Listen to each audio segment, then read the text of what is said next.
There once was a ship that put to sea, and the name of the ship was the Belly of Tea. The winds blew hard, her bow dipped down, oh blow me bully boys blow.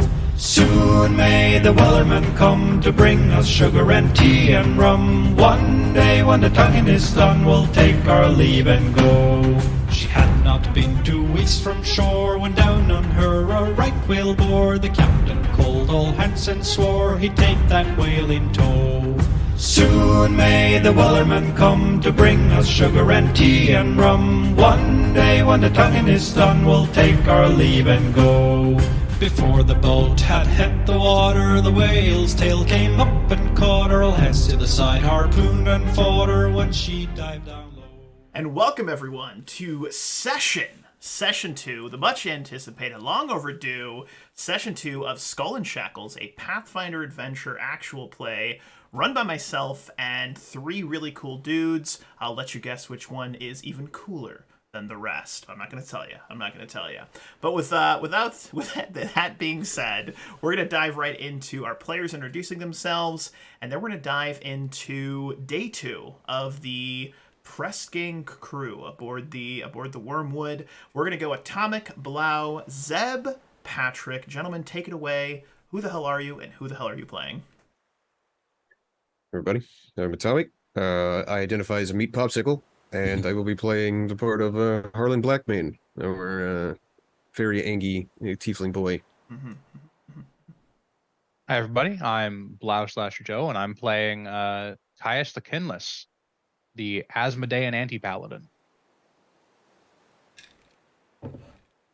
Hello everybody, I am Zeb. I am playing Edward Tarbos, our human fighter, who is just tired of fucking life. Oh my. Already. Ew. He doesn't want to be a pirate. You don't want to be a parrot. I have that shirt. I'm Patrick, also known as Lights Fantastic. I'm playing Wakir, the twice drowned, and who's trying to become the cook of the boat. Mm-hmm. And of course, I am Dare Wolf, the game master, the pirate king in this particular adventure. So we're going to open our first scene pretty much right where we left off. And if you recall the events of last session, the command crew, the leaders of the Wormwood, this Mr. Pug, his compatriot, Master Scourge, had keelhauled a man that was accused of trying to commit murder, of harming another member of the crew. Cassius had really called out, we're killing the strong one, and he'd received a quick lash to the face, cutting deep across his face, cutting a portion of his nose, and giving this deep gouge into his other side of his cheek. I believe you'd taken something like 5 damage when that happened. 5 of them. Yeah, 5 whole ouchies, as it were. But we're going to pick back up with the sounds of the water kind of lapping up against as the ship continues to cut through the sea. And I'd like to know, what's the mood right now? What are you guys doing? Everyone's kind of milling about. The rest of the crew's milling about. They're very quiet. No one has said anything as this man, I hesitate to call it a man, this sort of just chunky bits of flesh that were pulled back up and then unceremoniously dumped back into the water. Does anyone say anything to each other, or are they just going to allow this kind of silence to fall over? Caius said his piece. I'm not saying a word. Mm-hmm. Can I look around and see who amongst the people standing around is like visibly either shaken or just like nauseated? Same. I love that someone asked that question. The elf, the foppish elf, looks completely disgusted by what just took place. The woman that doesn't wear shoes, she looks uncomfortable by what just happened, but is resigned to it. The halfling who was playing the instrument last night and had a little bit of a conversation, Rosie Cuswell, she looks disturbed by what just transpired. The man in the purple hat looks pleased. This gnome, yes, of course. The gnome, he looks like Conchabar is his name. He looks like, yeah, the guy got what he deserved. You know, they laid down the law. It's fine. Sandra is disgusted. The young leech, Mr. Jack Scrimshaw, is visibly shaking. And everyone else looks resigned to it.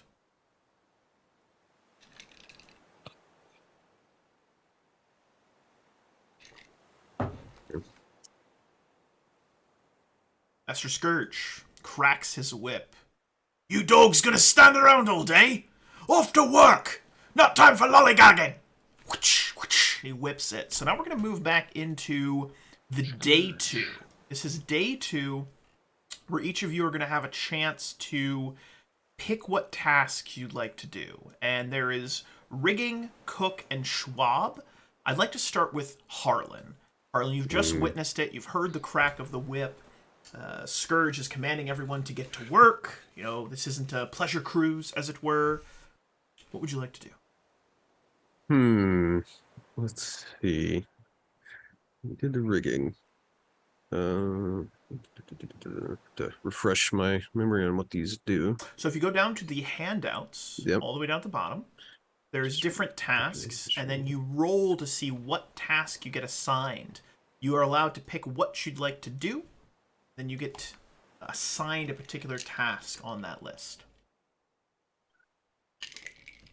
Right. Let's do. Oof. Let's do some swabbing. You want to do some schwabbing? I Some like that. schwabbing. I like that. We're going to do some schwabbing. So we're going to start with you. I'm going to have you roll a D6, my good man. A D6 in this economy? 2. You are assigned to rat catch below decks. You are assigned to rat catch below decks, which I think is absolutely fantastic. In fact, I kind of love it. And you are assigned along with 2 motley crew members. You are assigned with a black-haired woman whom you recognize. You've seen her before. Her name is Iwu, I-W-U, or everyone just calls her Tun. Her last name is Etun, just E-T-U-N. You're also assigned to do this with Griffer Tibbs. She's a one-eyed, sort of auburn-haired woman, short hair. She's got this big snake tattoo on her face. Kind of a gruff woman, not very friendly, as it were. But, yeah, you guys go down to the bilge, not the bilge, excuse me, the lower decks where you guys sleep. You get to start doing a bit of rat catching, as it were. So, my question to you is, are you going to work diligently in this moment? Are you going to kind of just lollygag, as it were? Remember, there were a couple of different options on how you approach the particular task. I would like to take the approach of work smarter, not harder. And I believe one of the things I can do with summon nature's ally is summon a dog. So I would like to summon a dog to assist me to catch these rats. I like that. Little like that. terrier or something. I like that. Or, you know, some type of hound. It's like a good hunting dog. I mean, it's a celestial creature, I think, but I don't know. Pick your breed. I like that. So the 2 women that are with you, they've got basically just metal rods that they were given, and they're just like little spears, and they're just trying to spear rats that are running around. As Harlan comes walking down, you actually hear the 2 women mumbling and kind of cursing to each other as they are stabbing, and you hear a rat squeal as one of them gets one of them. But you come down and you begin to cast this spell. And this is a spell that you gain from your class, or is this sort of just an innate kind of magic? It is a druid spell. Summon nature's ally 1. So you begin to summon it, and the 2 of them look to you with a bit of a concern in their eyes. And the black-haired woman, this Tun, they call her, she says, "What the fuck you think you're doing?" Summoning a dog. Why? Dog. Some sort of wizard or something? Something like that. Do you want to run around on your hands and knees trying to catch rats all day, or do we don't have the dog do it for us? The other woman with the auburn hair and the eye patch, you see her take her eye patch, lift it from one eye, and put it on the other eye. And she gives you a kind of a cold stare with that eye that is now uncovered. And she says, I'd keep that to myself if I was you. Noted. And he keeps summoning the dog.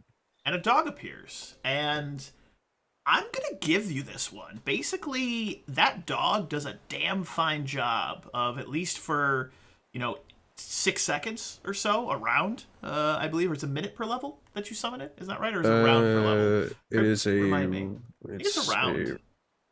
Yeah, okay, so it would be around a little. We'll let you kind of hand wave this a little bit though, because as you summon the dog starts just ripping into rats, just tearing them apart. There's squealing and screeching, and the two women look pretty pleased with what you've managed to accomplish. And this is going to give you effectively the ability to work diligently without actually having to use the work diligently action for your daytime action. All right. So you're going to get a free, you could shop, you could sneak, you could try to influence these two NPCs and give yourself some bonuses because you've saved them majority of the day trying to catch rats, which I think is fantastic. So I'm going to have you still make the check to see how well you do. And if you recall for this Stealth, check, survival, or dexterity, I believe. So let's see which of these. and if the is dog's is better, you can use the dog's instead of your own. I think the stealth is better, but I'm not sure about the. If you're gonna roll this stealth, because you summon the dog, I will give you that +4 automatically. Again, you don't actually have to use the actions. Let's see what mine is. So, my survival's not bad. No, let's use my survival actually. I think because I don't have the Nature's Ally table up at the moment, so we'll do that. We will do that. Oh wow, 22. Flawless. That's actually a 26 because you get that +4. That is flawless. So what should take you the majority of the day and into the afternoon takes an hour, leaving you free. And the two women, they watch the stairwell, but they both pick a cot and sit down in it and just kind of start to relax and enjoy a little bit of downtime. You have some options here. You could sneak around and try to maybe overhear some things, find some things, look around. You could attempt to just chat these two gals up, maybe influence them. What does Harlan choose to do in this moment? We've accomplished the task. I think a little bit of relaxing and chatting in order. So just be like, let's keep this whole dog thing, amongst us. How about that? At the mention of let's keep this whole dog thing amongst us, the woman, she with the eye patch, she gives you that kind of narrow one-eyed stare and says, "What fucking dog? I didn't see a dog. Did you see a dog? No, didn't see a dog here. No dogs at all." And they're just the creaking of the wood, the slapping of the waves against the hull, and they both just are giving you this. Yeah, we didn't see any dog. We have no idea what the fuck you're talking about. I mean, it does just apparate or just disappear after it's done. So there's there's no proof. There's nothing. There's no dog shit to step in later. It's great. Yeah. So I just feel like no dog indeed. Must have been the wind. So they're sitting there and be like, so how did you end up here? Same shit, same as with the rest of us. Shanghai. The woman with the black hair, she has a dagger that she's kind of flipping around in her hand. So she flips it, catches the blade, flips it, catches the hilt, flips it, catches the blade. She's just doing this kind of lazily as her cot that she's in is just rocking back and forth. She doesn't say anything at first. The woman with the snake tattoo on her face and the eye patch, she says, "Woke up here, same as you."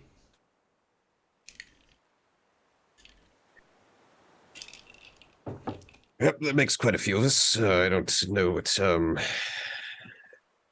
badass McGuy patch over here is doing, but you know, there seems to be quite a few of us that happened to. I chose to be here, says the woman with the blade. It seemed as good a job as any. Better than wasting away on dry land. At least out here you can make something of yourself. You know, there's more land just to the east, right? You could go to that's not on a thing with pirates and asshole. Okay. Not the brightest decision, not one I would have made, but here we go. She takes that dagger, catching it in her hand, and you get the impression she wants to throw it at you.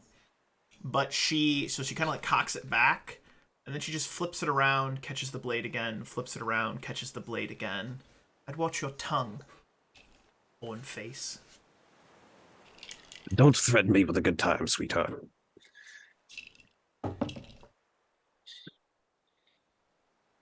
She doesn't seem to like you very much. She doesn't seem to like you very much. However, I will allow you to give us a on Griffer Tibbs, an old Tibbsy, the one-eye patch lady. I'll let you give a diplomacy check here to attempt to influence her in some way. Sure. I'm not I'm not a charisma-y boy, so we'll see. She has mentioned yeah, to you 9. Not great. Not Not great. great. Not great. However, what do? You chat her up? Or are you just going to kind of enjoy a little bit of downtime here? Like, what are you doing, Harlan, with this free time you have and these two ladies? You know, I mean, he's gonna kind of, it's kind of a, he's kind of stuck in a dilemma of, yeah, you know, it's a little too early to really kind of. You guys want to mutiny? yeah, exactly. It's a little too early in the you know, we've barely got past the prologue. Yeah. Like, you know, so probably some small chat, but you know, he'll bide his time. He's a streetwise kind of guy. He's not. Griffer seems to acknowledge you. She doesn't seem to like you, but she at least is indifferent towards you. The other gal, she seems to not like the kind of back and forth and this kind of arrogance that you threw her way, and she seems a little less friendly. She was maybe indifferent when you started this conversation, and now she just is like, fuck that guy, as it were. But I'd like to pivot over to Cassius. Cassius, what do you choose today with day 2, your daytime action? Caius and swabbing. No, Cassius. Caius, swabbing. Yep, he is going to Schwab. He gets a 6. A 6 on the Schwabiness. The Schwabiness.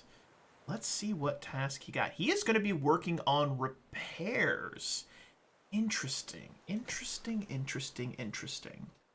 So, you are assigned. There is a door to a supply room on deck 2. So it's where most of the supplies. There's a big cage on deck 2 where this man is being held on deck 2. He is a he appears to be a kind of like, he almost seems to be a simpleton of sorts. He is covered in tar and a bit of feathers, like he was tarred and feathered at one point. And he doesn't really say much. He just kind of grunts. And you've heard some of the crew mention that his name is Albert Hawthorne. He's he got hit in the head one too many times, like by some rigging, and has never been quite the same. But he's a very strong, very powerful man. But they've got him locked in a cage for some reason. You're not exactly sure why. But we're going to pivot you down to deck 2. And you are assigned to fix this door into, excuse me, not the supply room, but it's the door to the first mate and second mate's cabin. This is where Master Scourge and the old purple wearing Mr. Plug. This is where they would sleep. And as you get close, there's a man. He's got white hair, a rapier on his side, and you haven't gotten his name yet, but he eyes you not warily, but with this kind of passing disdain. And he goes, "The fuck you doing here? Fixing the door. How about you? Where's your tools?" Wasn't issued any. Haven't seen the door yet. Don't know what tools I need either. He motions over the door. You see that the door, one of the hinges, appears to have pulled itself out of the wood, like the nails or the bolts that were used to attach it to the door have maybe gotten wet, maybe kind of rotted away a little bit. So you've got to figure out how to repair that.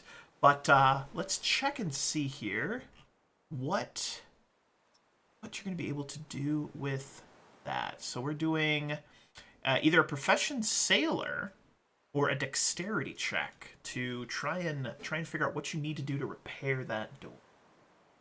Profession sailor any day of the week. And it's just enough. Oh my god, that is a success.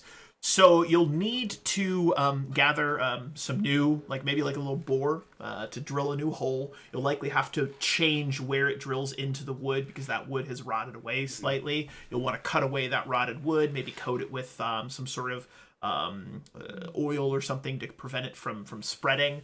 But it's gonna take you a little bit of time. This man that is next to you, he's watching you work for a few minutes and then gets bored, moves over and goes to talk to this kind of angry looking woman with dark skin and a bunch of tattoos over her. She looks like a kind of like a cage fighter almost.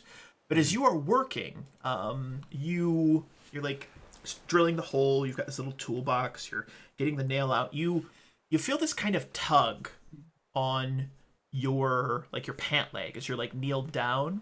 As you look back, you see this man who's got a little bit of tar, a little bit of feathers on him, and he just kind of lets out this.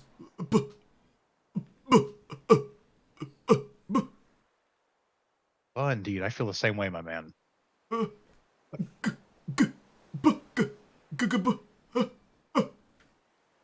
there anything on Mr. Plug's table? Any food or anything? There is a little bit of bread and some meat and what appears to be a little bit of cheese, likely from his morning breakfast. Yeah, when Caius has a chance to stand up, he'll take one step into the room, toss it towards the cage, and immediately go back to working. Give me a dexterity check to see how well you throw it. No, Can I give you a ranged attack? You can just throw it. It's fine. I'm being a dick. It's like, yeah, you chuck it and it goes right up onto the first deck into Mr. Plug's face. You realize that you've stolen That's from him. my steak. And that's the end of your story, as it were. No, that's terrible. That's my terrible. steak. Actually, it was a hand grenade. Yes. But as you throw Weird. it, the man grabs it, very hungrily brings it up and starts chewing on the brow. And he looks at you and he's got this just almost like a puppy's gratitude. Like, have you ever seen a puppy that's thankful that you gave it food? It's super excited. He looks like a puppy and he stares at you and he's got this, he starts to get this grin on his face. And you can see his teeth are kind of blackened, like he's never brushed them or cleaned them at all. But he looks really happy at what you've done. And he's just chewing on the bread and eating a little bit of the meat and the cheeses. But you were able to repair that door. Just remember, I didn't lock you up in there, big guy. Give me So you didn't choose to work diligently, but you got the check. Oh. You've got an ability now to either influence, you could make a sneak. What would you like to do here? You look at the day and nighttime actions. I'm going to try and influence because he is not a sneaky man. So he's going to attempt to influence this man that he's just befriended with the meat. Okay. I will give you a bonus on this. I probably won't need it. I don't need it. Oh, damn.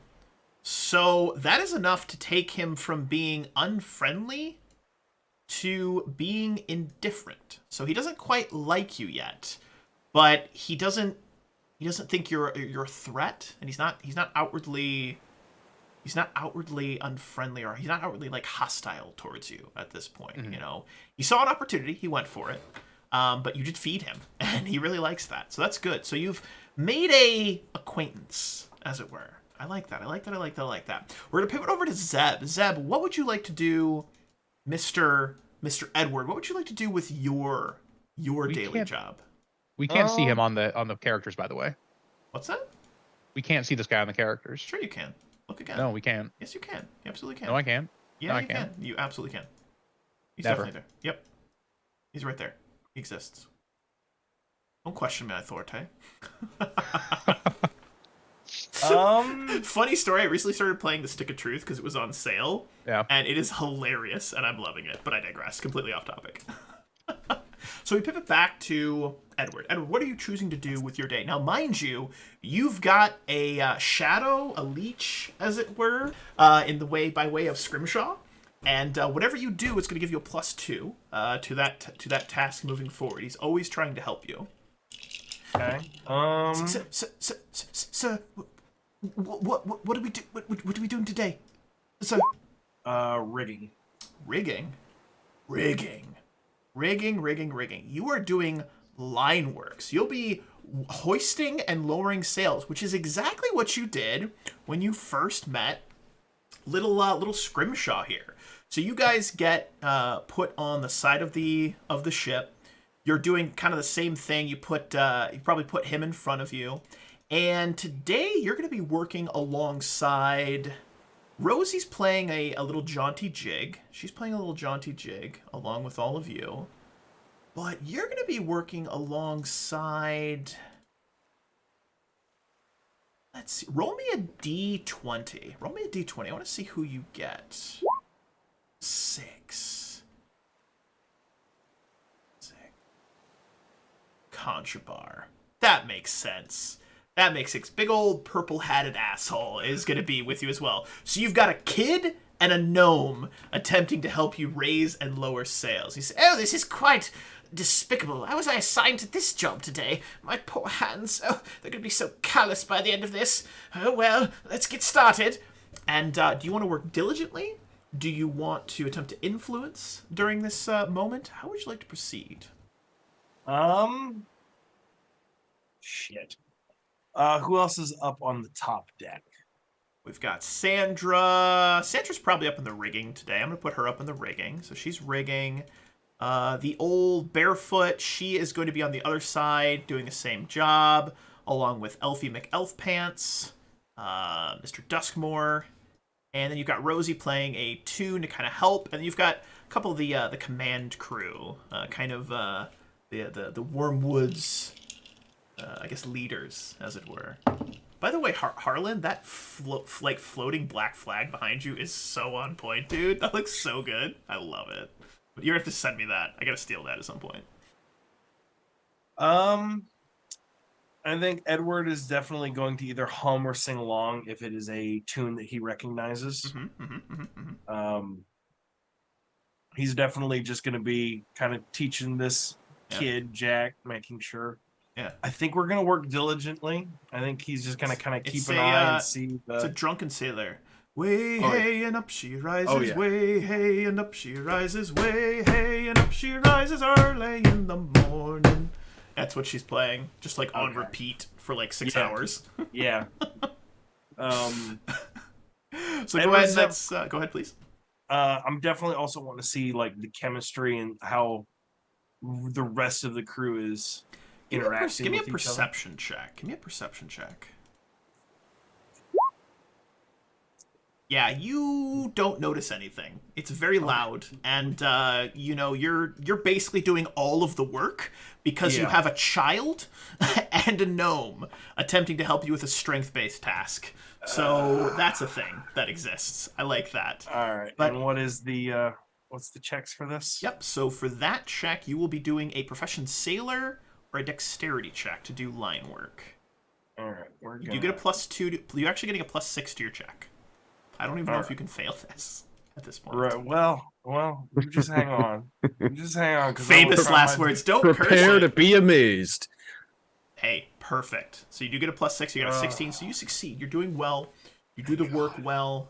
You've got the +4 for working diligently. You've got +2 from Scrimshaw helping, and the gnome simply complains the entire time. Oh, this is awful. Oh, the rope is so coarse on my hands. Oh, I hate it. I hate all of it. Oh, gods. Oh, could you do a little bit more work for me? And you notice that half the time he is like shirking. He's not really pulling. It's basically just you and Scrimshaw doing your damnedest to keep that line work going well.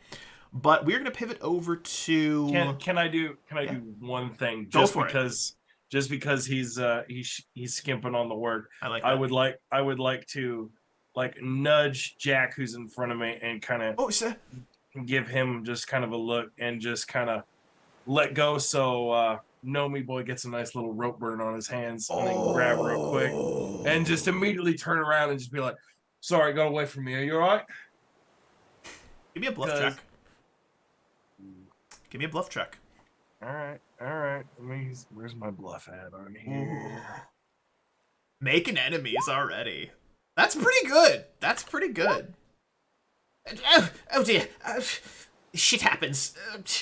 Be more careful next time. And then he would do the exact same thing he did with Jack. He would just go, "Take your shirt, use it on your hands. They don't burn that way." Ah, very good, very good. Well, he doesn't So it's go from very- indifferent to unfriendly, so that's good. No, didn't- but there's definitely just kind of a fuck you. You're Also, a do this, it'll help. Real stick in the mud. Let's go to Hakir Twice Drowned. Hakir, what kind of job would you like to do during the day of day 2 of our adventure here? Well, it's going to be cooking task, of course. Head back down to fish guts. I like that. I'm going to have you roll a D100. We're going to see if Fish Guts is drunk today or sober. Fish Guts is drunk. Low means he's low on the ground. You find Fish Guts back where he was. As you walk in, you see the orc woman who's the she's like the kind of like the shopkeeper slash she just looks after all the supplies kind of person, and she looks up. Quartermaster, that was the word I was thinking of. I couldn't think of it, forgive me. But she looks up at you and says, "Oh, no. Oh, you again. He's drunk. Best of luck." And we're going to put you down there. So Fish Guts, he is halfway through a bottle of cooking sherry, and he's singing, "And so it came to be that I was in a tree, but the tree was on the sea, and I was just a bee." It just doesn't make any sense. And he knocks back on the cooking sherry.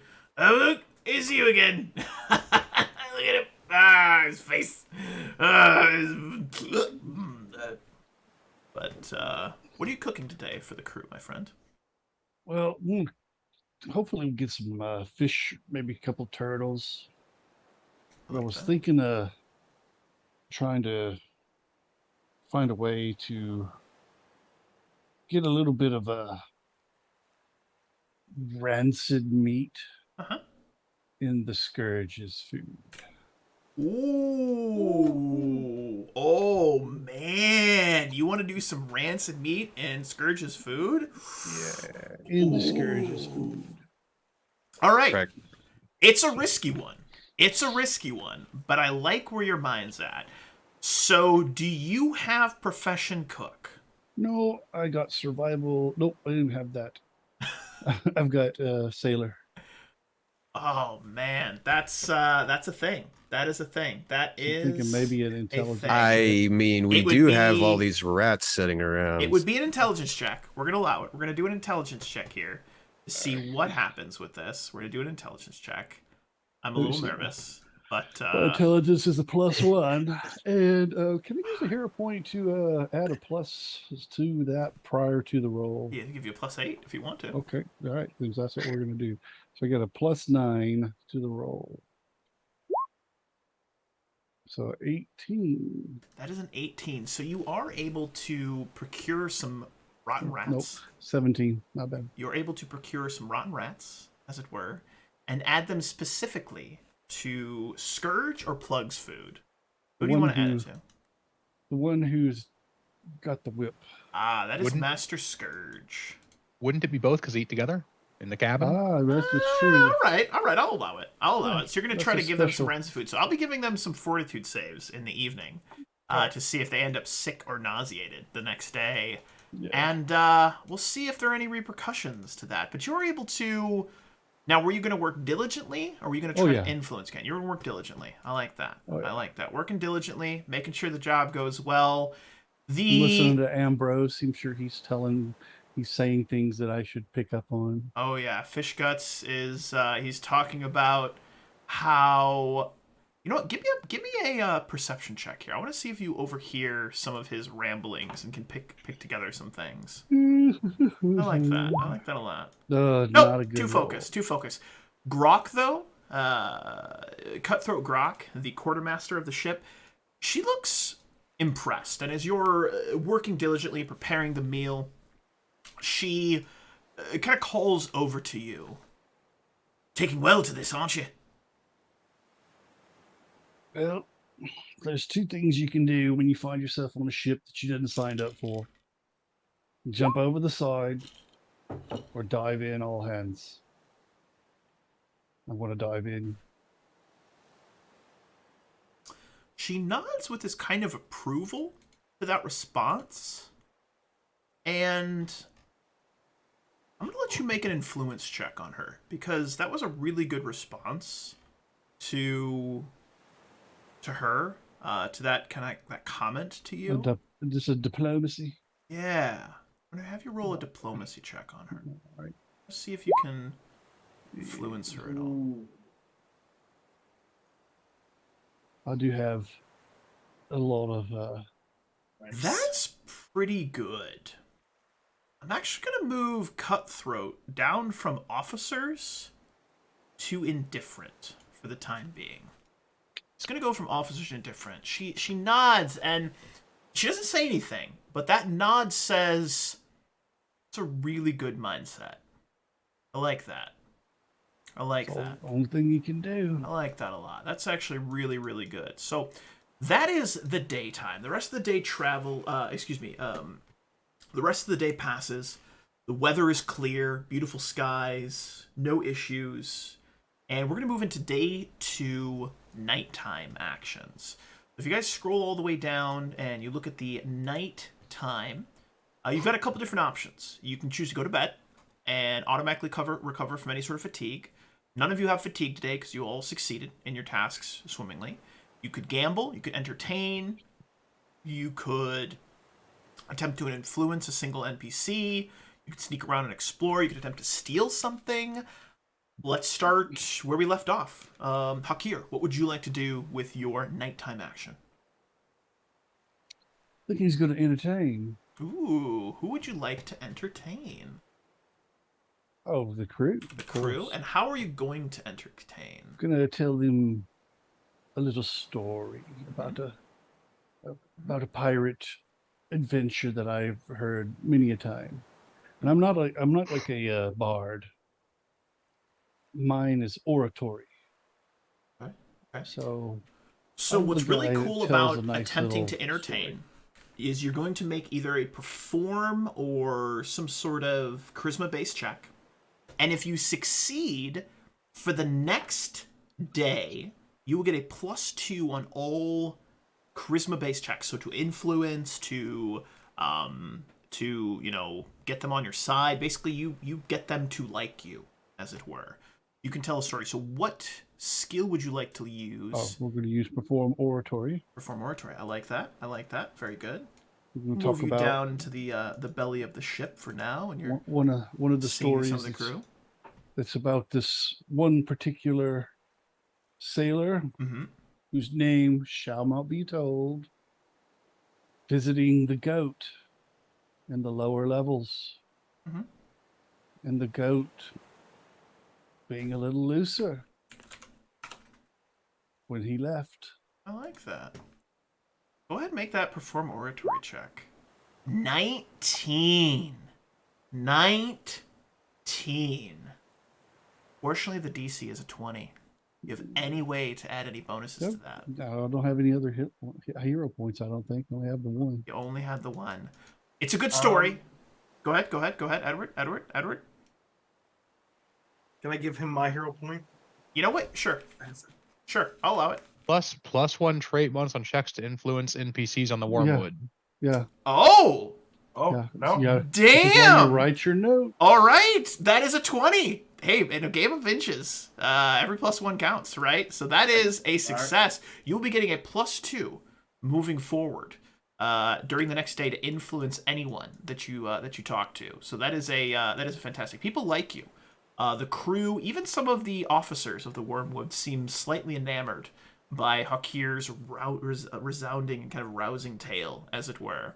Let's pivot on over. Go ahead. Got to figure out though who was the person I was talking to and talking about on the ship, and then they're going to go into hostile. Ooh, that is true. That is true. Or That is go down. absolutely true. Hard yikes. Hard yikes. All right, we're going to pivot on over to, I'd like to go to Edward. Edward, what would you like to do with your nighttime action?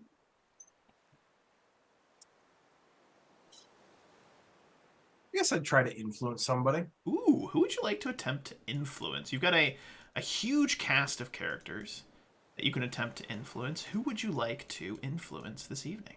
Who is down here with us? You can look at the list of characters under NPCs. You can see where they currently sit, whether they are hostile, unfriendly, indifferent, friendly, and you tell me who you'd like to attempt to influence. You pick off that list, and I will bring them down to you.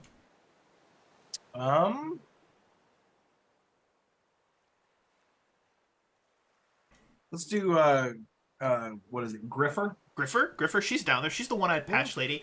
She's actually, I would imagine, Harkin, maybe you've still been talking to her. She seems nice enough. You're at least on speaking terms, and she's kind of chatting up Harkin. Harkin's chatting up her a little bit, and you're able to move over and sort of interject into this conversation. How do you approach her, Edward? Well, I mean, if I'm going to be attempting to make friends, is there perchance I have a bottle of something to offer a drink? Yeah. You get some. You got something to drink. Absolutely. Your rations, your daily rations, as it were. Yeah. I like that. I would like to come over and at least offer a drink to both Harkin and her as well. Kind of off to the side while story time is happening. Yeah. Harkin, what are you guys talking about in this moment? What story is Harkin sharing with her? Harlan. I apologize. I thought it was Harkin. I said Harkin too. Harlan. I was just sitting there, just not saying anything. I was like, oh, it's like it's close. But, Harlan. What's Harlan? What is Harlan discussing with Griffer? I'm sorry. I was just discussing. The feasibility of getting off of being marooned on an island by surfing on sea turtles.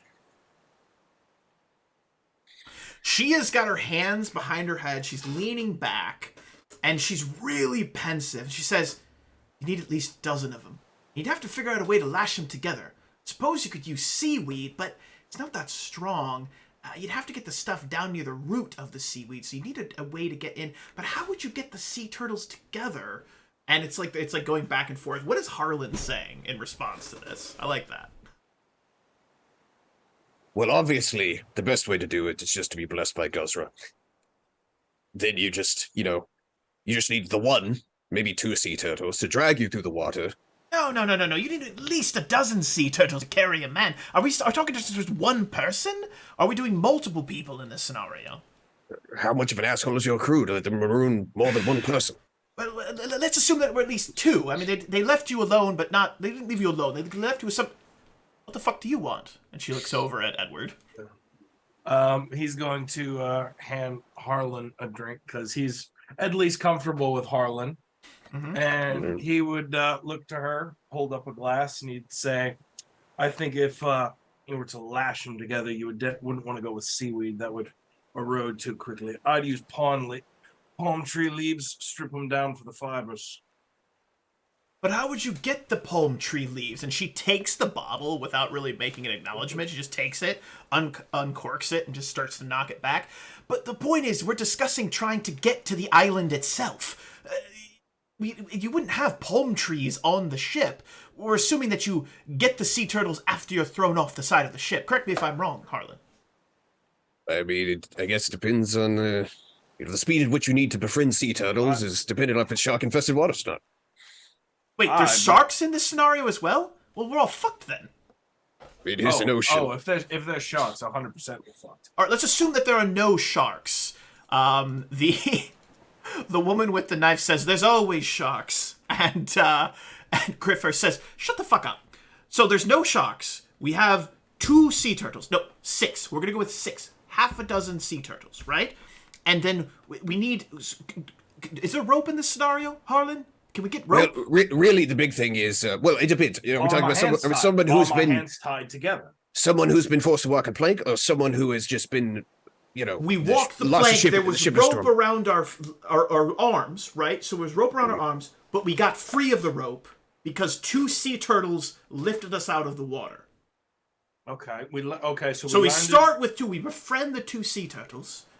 And this conversation goes on for a while. This whole thing about sea turtles and yeah. I like it. But I'm gonna let you make an influence roll. And honestly, Harlan, if you'd like to assist on this, I'll give you a free assist. Just roll a DC 10, and let's see if you can influence Griffer Tibbs to become maybe friendly to you guys. She's liking it. You're getting a bonus for giving her alcohol. And she loves sea turtles, so it's a good thing. And I like this. And this is diplomacy. That is true. This is diplomacy check. Am I rolling, or because Harlan was first? I'm rolling to assist. Okay. So the way that your friend is helping as well, Scrimshaw, he pipes in. He's very quiet. Only you hear it, Edward. But he says, "It depends how big the sea turtles were. I've seen some rather large ones," and that's his assist, and you can use that as well. Like, well, if they're big sea turtles, but that's a very good point. But the size of those sea turtles depends on how big is the ship that we were thrown off of, because the draft would determine how close it could get to the island, and then But I mean, if we're talking about like a loggerhead sea turtle, that is a massive sea turtle. That is a unit. That could almost just carry me myself. That is an absolute but unit. But if we're talking 6 of that, I can have a place to lie down, a place to sleep. And how do you feel? Like, it's like, okay, what if you want to employ these sea turtles to then get you off that island? Like, how do you entreat them? The elf and Barefoot both come downstairs, and they seem like they're getting along really well, and just chatting. Contrabar, the purple hat wearing gnome, comes down and says, "Why the fuck are we talking about sea turtles? Did I miss something?" And that is a 16 plus 2. No, wait, sorry. That's a 17 plus 2 from Harlan, plus another 2. That is a 20. She goes to friendly. You have just influenced Griffer Tibbs. She is now friendly.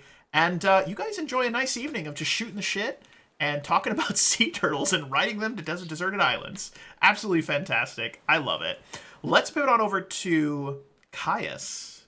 Caius. Hey. I got it right. Only takes me a couple tries. Let's go over to Caius. Caius, what would you like to do with your evening? Caius is going to pick back up with Rosie Cuswell and discuss Varizia. Ooh. Somewhere close to home. I like it. Discuss Varizia. You know what's really funny? I actually have a map of Varizia right behind my computer monitors, up over yonder. Look at you. She mentions that she actually spent some time at Windsong Abbey. Are you familiar with Windsong Abbey? Can I give you a knowledge religion check? Yeah, absolutely. Skills, knowledge religion. Let's see what I get. So Windsong Abbey is a small little abbey to the north of a small town called Sandpoint.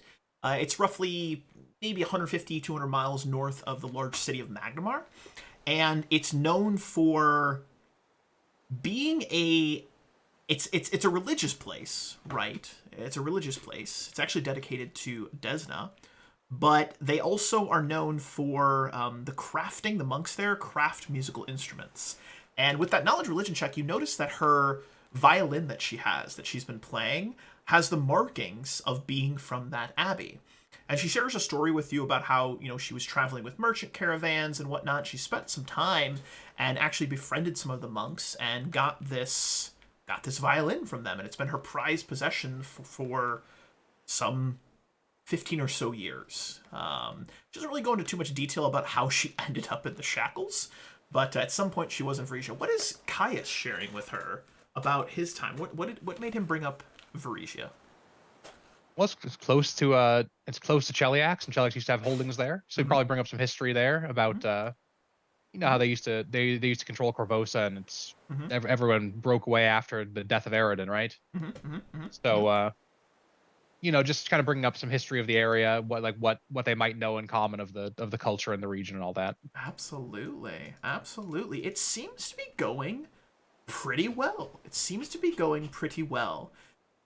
There's a moment as you're discussing some of the history, and Rosie's just been kind of playing just quiet little tunes, nothing too loud, just kind of just toying around with it. She's not actually like bowing, she's just plucking, sort of playing it almost like a little guitar, just like plucking a couple of notes here and there.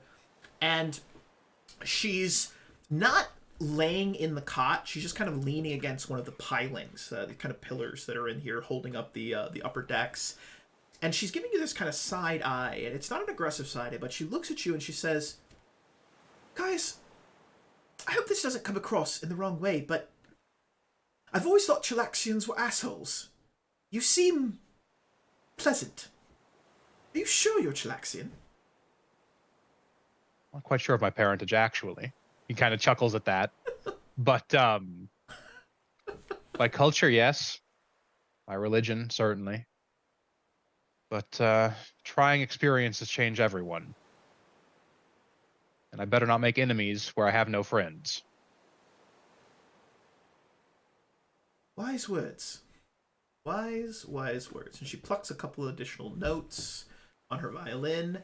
And I'd like you to make an influence check here. Let's see if you can do it. And I am going to give you a +2 to this, because I think that was a really good response to that question. But go ahead and see if you can influence her. She is already friendly, so it's not too high of a check. That is good enough. You have turned her from friendly to helpful. Woo! And she chuckles. You have a little bit of laughter back and forth. She asks for some requests and plays a couple of songs. But as maybe the evening's winding down and you're getting ready to kind of maybe settle in for the night, she says, "Should things ever turn dire, I'm with you." That's all she says as she climbs into her cot, plays a final couple of notes, and then kind of cradles the violin as though it is a small child there. I think that was great. That was really good, man. Last and certainly not least, Harlan, you did spend some time chatting up Griffer Tibbs. You could also choose to attempt to continue to influence Griffer as well. She is currently in the friendly category. How would you like to proceed? I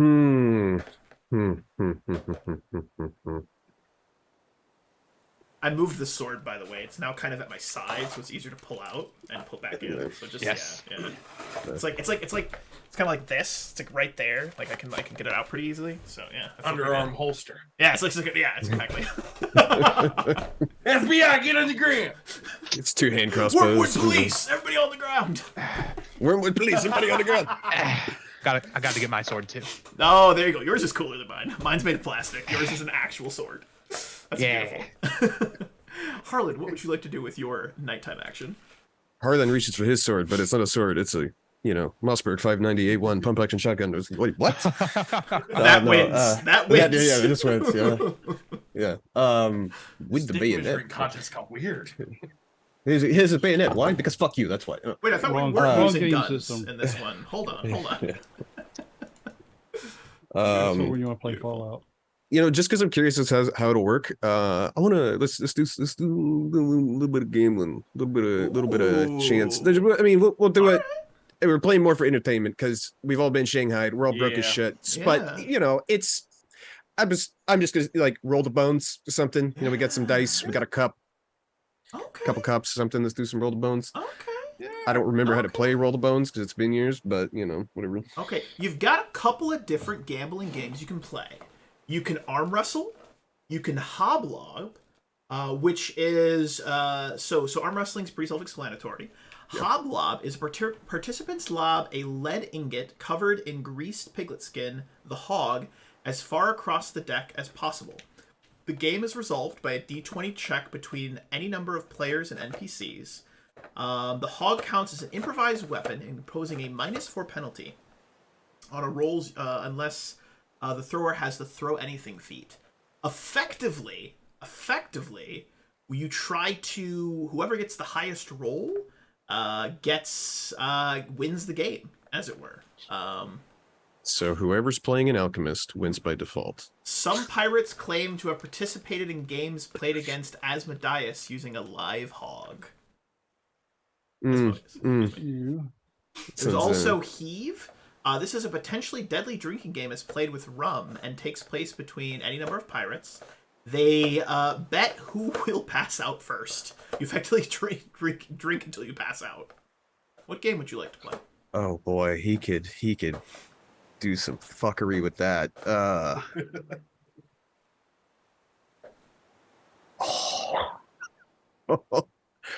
It might take stealth check or sleight of hand because I've got purify food and drink. Ooh, that's dirty. And it's instantaneous. Ooh, that's dirty.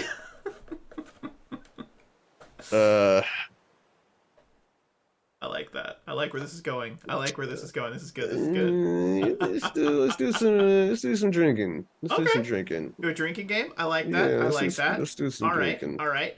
So let's see here. Who wants to come drink with you? I'm gonna bring down. Let's bring. You know what? Let's bring. You know who ends up down below tonight? Interesting enough. Quartermaster. She wants to come down and see what the lower deck is doing. And Barefoot and Conchabar. So there are 5 of you, including you, who are going to take part in this drinking game. And let's start making some checks, my dude. Let's start making some checks. So this is you're going to do a DC 15 Fortitude save. Mm-hmm. And as you drink, you are drinking a rum ration. For every drink you take, the DC of this Fortitude check increases by +3. So it's very quick. This is really nasty drink. Now you could attempt a sleight of hand check to cast purified food and water to basically just drink water and cheat. However, if you're caught, there could be dire repercussions. Boy. How would you like to handle this? You know, well, we gotta sell it a little bit, right? You gotta have the alcohol, Brett. Still, if someone asks you. You do. So how much gold are you gonna bet? We have gold. Have any? Yeah, I don't think we have gold. I You've don't got think we have money at the moment. each of you have 2 gold on you. Get some pocket change. Let me see. I want to, look, it was my idea to start the game. So while I'm setting, I want to see what other people are anting up because I don't want to be the guy. Everyone puts in 1 gold piece to start. Oh, these fucking assholes. Okay. Edward is definitely still talking with Tibbs, just like, yeah. You think he's gonna pass out or piss himself first? Grifford laughs and says, "I give him 2 drinks. 2 drinks in, I bet an entire people do. flotilla. An entire flotilla of sea turtles. It takes him 2 drinks. See, now that's just dirty. I think he's a stout little fucker. Look at him. He's a stout little fucker. He's not little. I give him 3. I give him 3. He's a seaweed chewing landlubber, is what I say.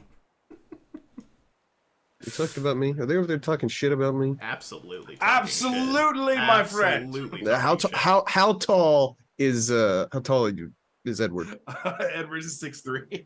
Yeah, you're like an inch taller than Harlan is, and that's not counting the horns. With the horns, he's got you beat by another 6 inches, motherfucker. I've been drinking. Fuck you. Hey, they're horns. They're not a hat. They count. All right, let's go round 1. Let's see how well they do. Yeah. Wow, Barefoot takes 1 swig of this rum and instantaneously vomits. And she's out of the game away. Woo! Let's... Oh, somebody get a bucket. Cutthroat Grok knocks it back. Oof. Burps. And is completely fine. Conchabar, surprisingly enough, does pretty well. You know what?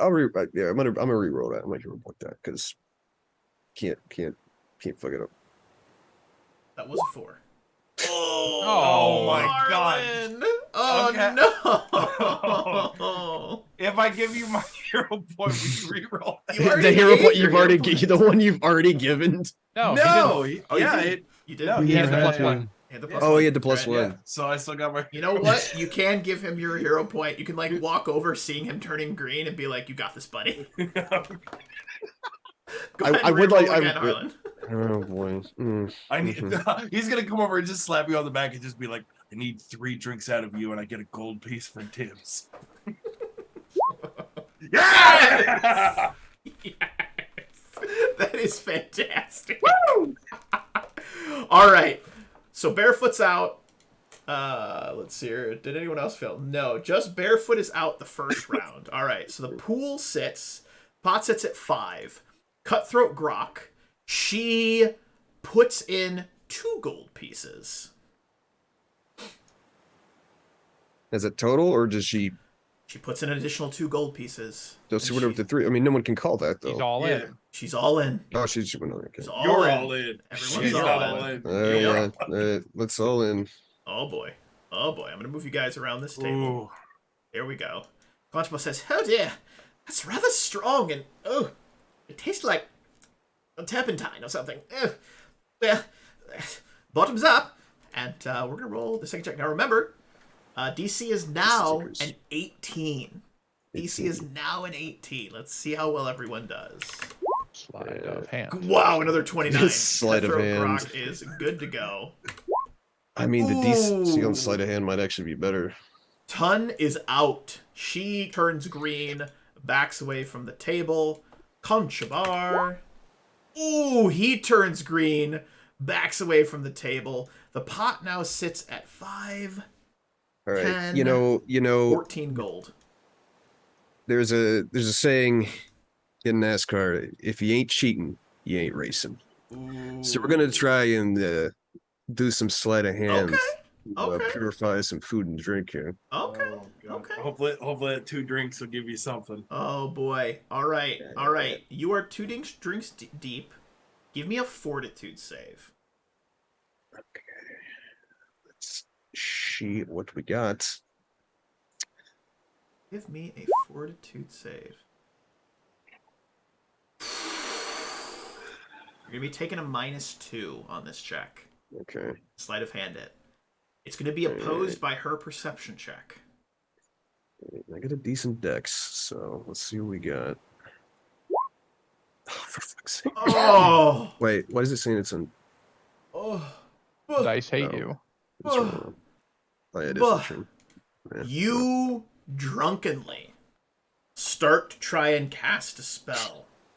There's a little kind of flash of light, and you feel a hand grab your wrist. And Cutthroat Grok seems more oakish than she does human as a half-orc. She growls low. "What the fuck do you think you're doing?" Ah, fuck. Look, you're Let's trying see. to murder him to me.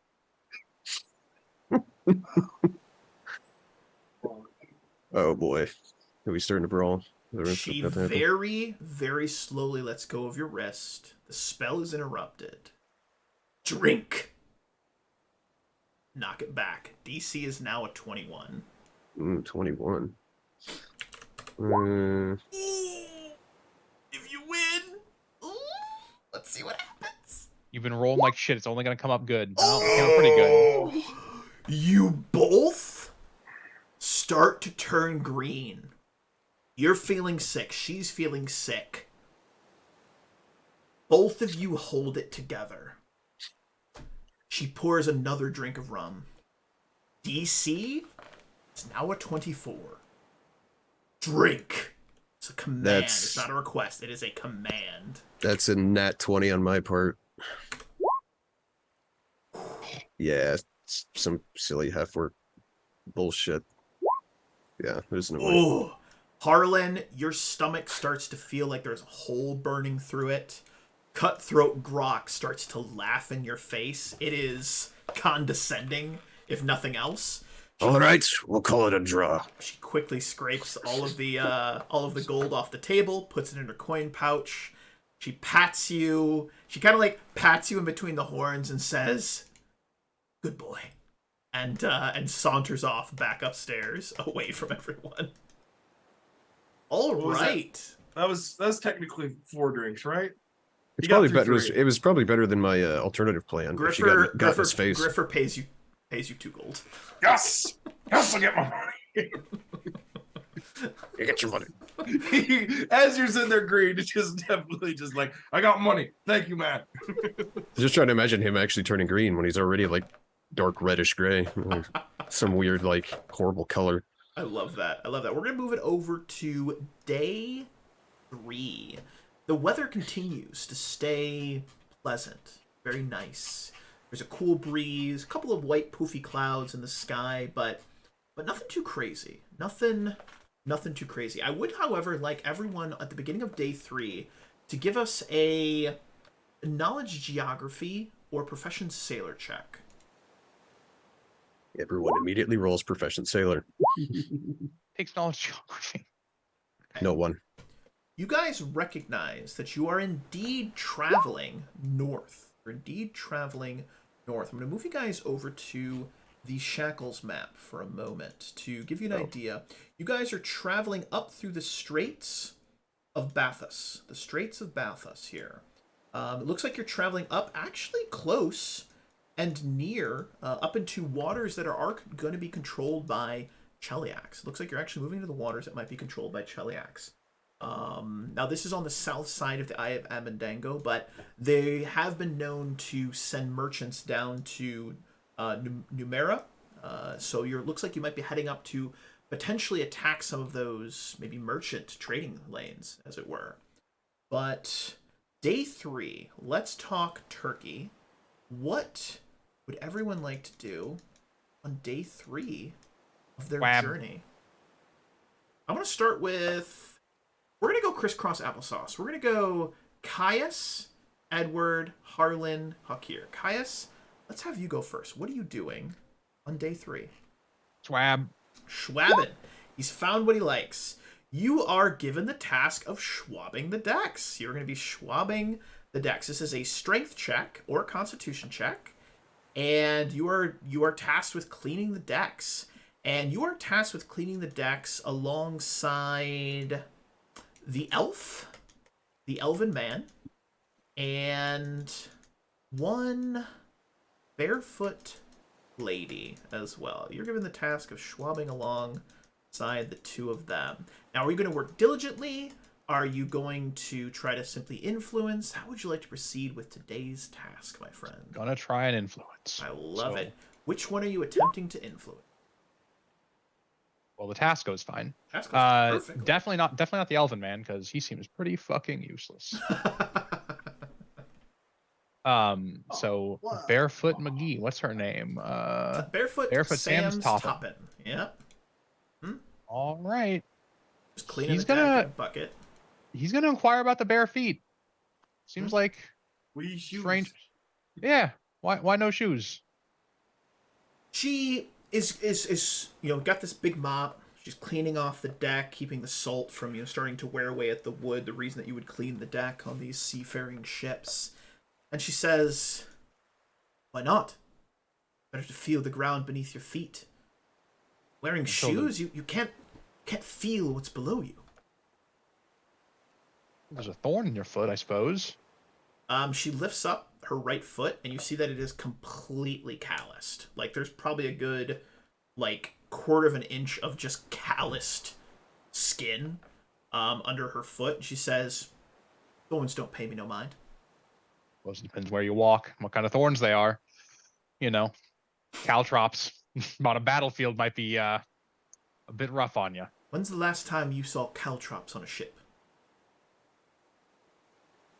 Been much time on ships. What? I crewed a merchantman before this, And did and you that was see my any first caltrops? experience on a ship. Seen a battlefield. He rolls her eyes at that. We should get back to work. Go ahead and give me an influence. Give me an influence here. Let's see how you do. That's pretty good. That is pretty good.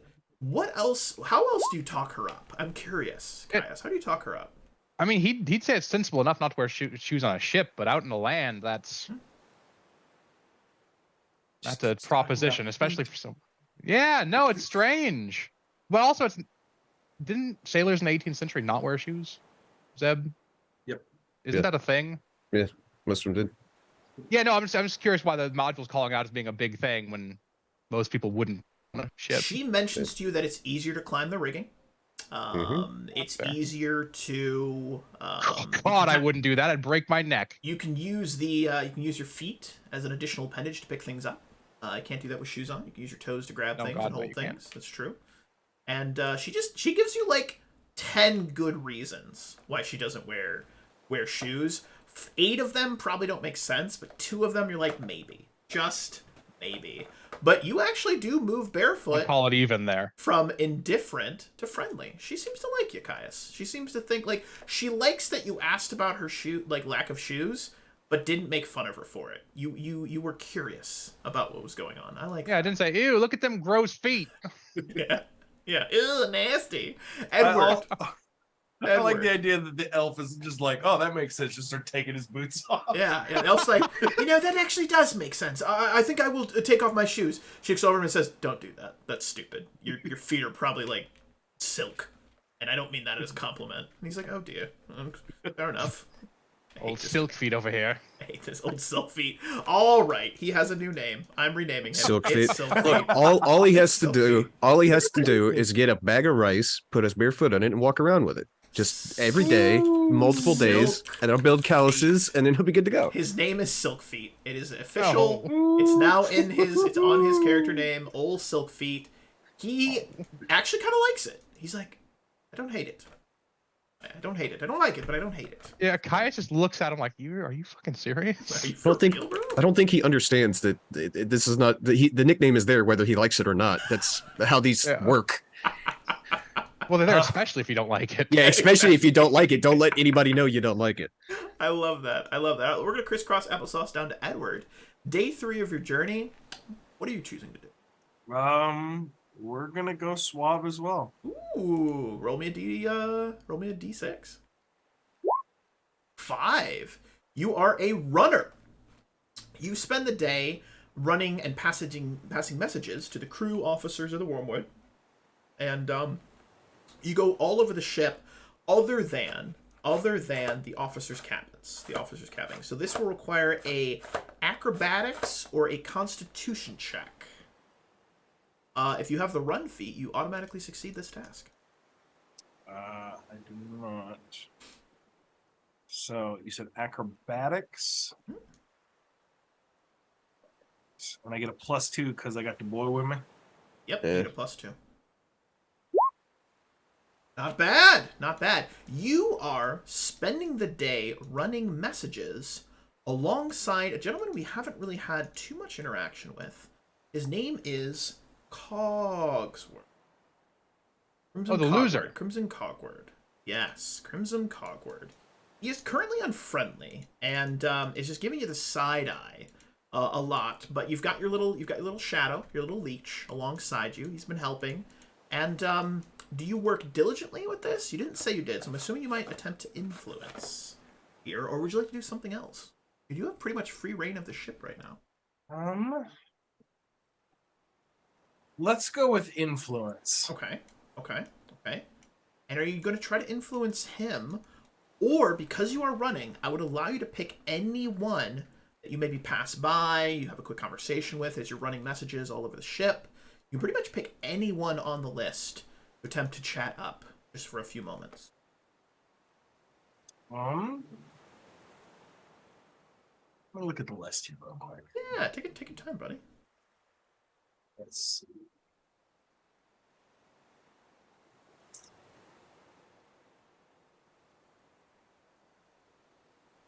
You know what? Let's go with Crimson. Try to. You want to try to influence him? He is very quiet and just gives you this scowl. He wears a constant scowl. He's got he's got resting bitch face, and he just gives a constant scowl to you the entire time. How do you approach him, Edward? How do you try to mend ties or open lines of communication with this man?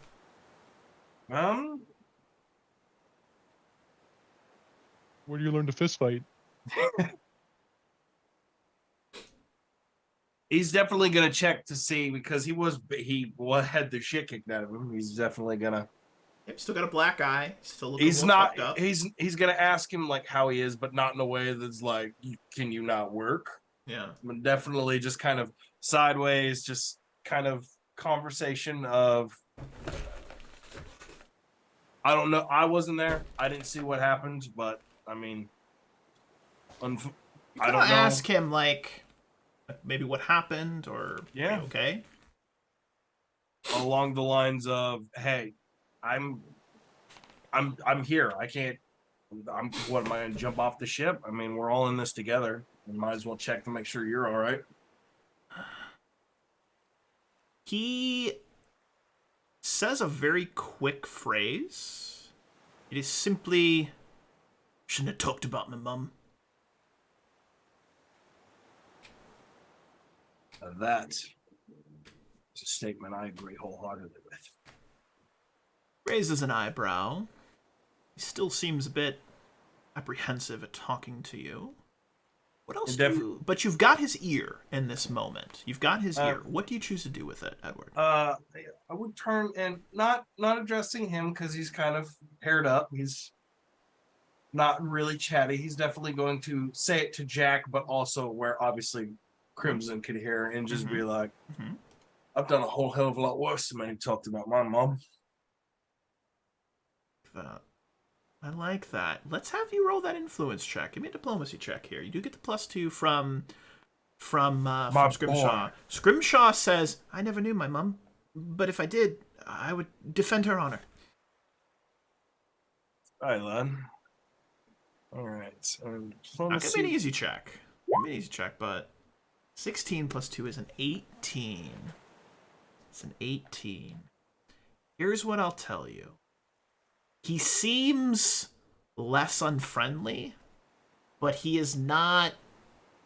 He seems like he accepts you for being a person that exists. He doesn't outwardly seem... He's not hostile. He seems to have moved to indifferent towards you. So you've moved him positively in this moment. You have moved him positively in this moment. I like that.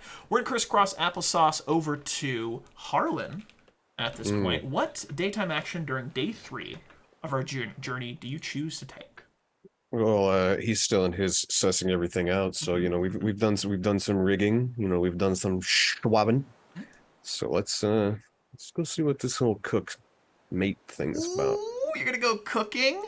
So during the day, you all have noticed that Master Scourge and Mr. Plug have not emerged from their cabin. And in fact, Edward, you got some messages that they are both shitting their brains out and are unable to perform their tasks today. So instead of them being in charge of everything, it is Crine, the woman that has the two what appear to be like muskets on her shoulders in her image. She is in charge today, but she's not keeping as watchful an eye as she has in the past, because there's only one of her to look after the rest of the crew. But we're going to pivot you on over, my good man. We're going to pivot you down to the galley, as it were, and roll me a D100. You want to roll high. Let's see if he's drunk today. Let's see if he's drunk. High. Okay. What's high? 99? Does he have to get a 99 for being sober? 54. He is not drunk. In fact, you come in and you see he is working on what appears to be a meal of some sort. He is working on a meal, and we're going to pivot over to Fish Guts.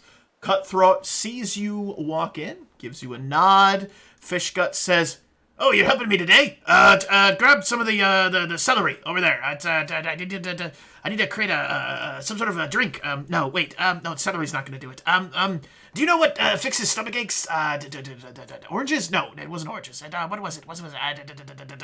And he's like going on and on about what to do. You have profession cook. I do not, nor have I rolled my d6, but yeah, no, I don't. I got you survival. have- Yes. Go ahead. Go ahead. I got survival. Roll the but I d6. do not. Let's roll the d6. Let's see what happens. 5. 5. Bull session. Oh, that's a bull session. That is fantastic. All right. So here's the good news. You walk in. He's not drunk. He sees you. He looks at the food. He looks back and says, "Do you like to drink?" Sure, why not? He slips into the corner, motions for you to come over, reaches down underneath the cot under the table, pulls up a floorboard, and you see a case of what appears to be really nice brandy. Ooh. And he gives you a look, and he's like, "Huh?" I saw nothing. And he pulls one out, pops the cork, takes a swig, offers it to you, and you bullshit with him. You bullshit with him for most of the day. Not a lot of cooking gets done. However, this does give you the option to perform an additional ship action during the day. So you can influence, you could sneak, you could shop, you could skirt, you can do 2 of these today because you don't actually have a job today, which is cool. So you can do 2. You could do any of those. You could attempt to influence 2 people.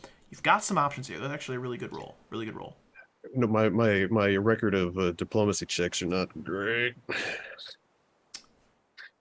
Let's see. Well, I got no money to go shopping. Because Edward has it. Actually, Cutthroat Grok has your money. Yeah, no, I did my own side bet. Yeah, no, Edward, no, he's really down as Edward's got his money though, because he could Edward, he could possibly take in a fight. That's fair. That's fair. You know, let's we're already down here with the cook.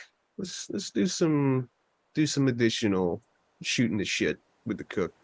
Maybe try and get on the cook's good side. You know, you never know when if maybe gives you a good cut of meat or something. That's bargaining power. Kind of he's scratching his like scraggly beard. He's got a chicken that rests on his shoulder. He's got like a parrot, but it's a chicken, and it's always kind of like making clucking noises. And he's telling you about how, I wasn't always a pirate. And he's going on these stories about how he has this dream one day of where he wants to open a 5-star Michelin restaurant, a 5-star Pathfinder Society restaurant. Wants to be a famous chef, and this is just he's just doing this to pay off some debts. That's why he's pirating right now. But once his debts are paid off, he's going to open up a restaurant. It's going to be fantastic. He's super excited. He is drunk, so influencing him is going to be significantly easier. So you could try to influence him twice and potentially get him on your good side. Go ahead and let's make some diplomacy checks and see what happens, Harlan. All right. I'm excited. Yeah, we're like, I am not one for the fine cooking. I'm just, I've heard about these Pathfinders. Assholes, a lot of them. I'm one for just a very good, simple meal. Yeah, it's true they're assholes, but they also have gold. And if I open the restaurant, they'll spend their gold at my restaurant. It's true, right? It's the thing that would happen. And he's just very drunk, and he's just talking about this restaurant he wants to open. But I could also get the same money just by serving people chicken and waffles. And then they're not assholes. That actually sounds delicious, he says. But let's make 2 diplomacy checks and see if you can influence this fucker. 2. I don't have a bonus or negative diplomacy, so... Straight D20. Nope. 3. 15. 15.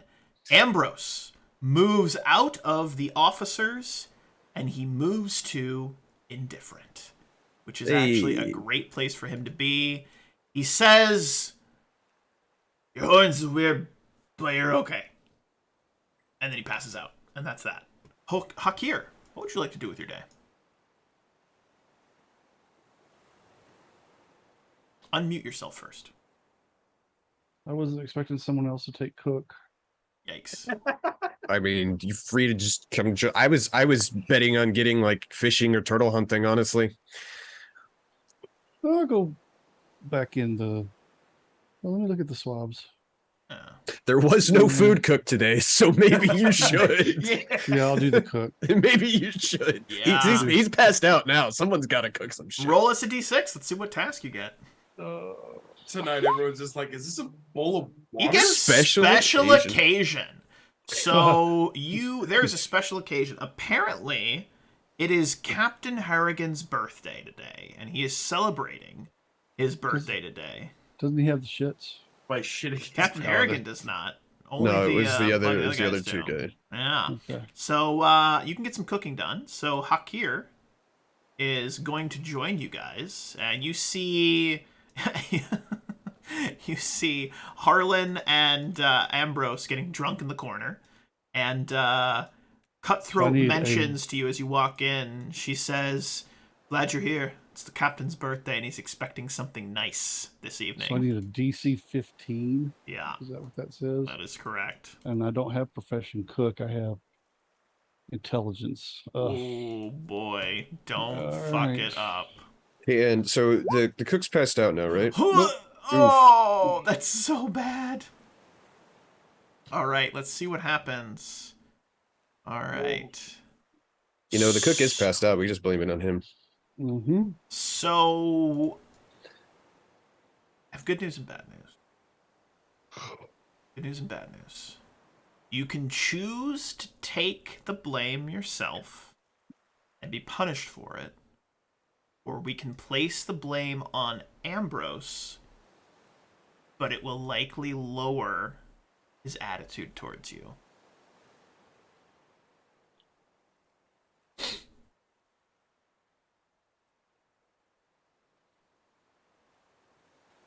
I'll take the punishment. All right. I have some bad news. Are you familiar with what a hotbox is? Not really. All right, you are put in basically a chest on the deck. You are locked inside. You are cramped in there. It is not long enough for you to extend your legs. And you are basically left there for 1d3 days. 1d3 days. If you've ever seen like Bridge over the River Kwai or You are something going to like be that. in that box for 2 days. 2 days. And you will be taking non-lethal damage of a d6 every day until you either pass out or are released, unfortunately. So unfortunately, Hakir, for the next 2 days, you are indisposed, and you're in a box. But, you know the good news is? Ambrose knows that you covered for him, so Ambrose moves to friendly as gratitude. And he will also come up on deck and slip you a bit of water every day so that you don't die in the hot box. I was gonna do. I was gonna have the kid do that actually. Y'all No, can I all can do just it. I can just create water out of thin air. It's a cantrip I can do. I All was of gonna you wonder can what was do in that chest. Maybe Ambrose will ask you if you could do something to help him out because he took the fall for him. I like that. I like that a lot. Yeah. Actually. That's If brilliant. fresh, clean water, Hey, just hey, the you- purest you- stuff. You don't have to either because I can create water as well. Ooh. Well, look at that. You can just Our drink powers water. combined, we can waterboard somebody. Oh god, it's like Whoa, a weird, whoa, gross whoa. bath. Actually, wait. that is on the table here because this is a pirate game. so Let's that's see. It's a terrible. pirate. I thought it was. I thought Yikes. we've already keelhauled a man. Oh, waterboarding. Hard yikes. I kind of love it though. I kind of love it. Oh, this was America. All right, and This we are is going hilarious. to pivot to nighttime actions. Unfortunately, Hakir, you are in a box. I do apologize, my friend. But you know what? I think it was worth it to get Ambrose to friendly. I think that was a good sacrifice. The rest of the crew, the 3. Let's go with Caius first. What would you like to do with your nighttime action, Caius? During, like, when people are getting the evening meal, he's gonna try and influence the cook to try and feed Mr. Owlbear. Ooh, influence the cook. So he's busy doing evening prep. And, all right. This is a twofer. If you succeed, both of them will move up 1 factor. That's actually really good. That's very creative. So you approach him in the galley in the evening. And what do you say to him? He's kind of like humming to himself, and you actually hear him say something about that dumb bearded idiot. I I like him. I'm gonna make sure he gets some extra rations when he gets out of the hot box. But you open in. Cutthroat's actually not by there. She's probably in her quarters. And it's just you, Harlan. You've probably buggered off somewhere else. Ambrose is getting ready for the evening meal. And as you open the door, he turns around and says, hey, food's going to be ready here shortly. I actually wanted to talk to you about the simpleton out there. Doesn't look like he's been eating right. Kind of raises an eyebrow. He's got a big cleaver in his hand. It looks like he's working on, like, chopping up some meat. And he says, what about him? Anything I can do to make him eat right?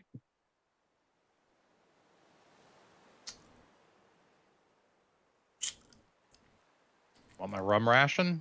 Next couple of days? His other eyebrow raises. Now he looks surprised. He's like a surprise expression on his face. It was like one eyebrow went up, and then both eyebrows go up, and his eyes get wide. Week's worth of rations. Rum. I don't drink them anyways. He kind of peels his teeth back, and my heritage doesn't require the same kind of nutrition. Should have asked for 2 weeks. Fuck. All right, and he'll shake your hand, and he agrees to feed him. You don't want a diplo check? You may make a diplomacy check with a +7 for every day of the week. Holy balls. 32. Because that was one +1 for every day of the week. That is insane. All right. So he moves to helpful. He is now basically your friend. And the good old Owlbear Hawthorne also moves to helpful. Because I'm assuming you maybe let him know that you're getting him some food. As he walks by, he'll kind of run his fingers along the bars. Yeah. And say, I got you taken care of, friend. And he seems to like you. A big nod. Yeah, you also have a leech now. So that's good. Yeah, but my leech can eat the other leech. He probably would eat the other leech. Oh That's- my god. That's not a leech. That's an ogren that you have. There, my Oh friend. my stars! You guys are building some friends. You guys are building a nice little group of friends here. I like this. Eventually, Kai's is going to kick on the door. I'm the captain now. All right, day 4, daytime action for Harlan. What are you up to? Or evening action. Excuse me, evening action for Harlan. What are you doing? Yeah. Action. Or wait, was this day 3? No, this is day 4, right? This is day 3 nighttime. It's day 3 night. Night of day 3. Yikes. So let's.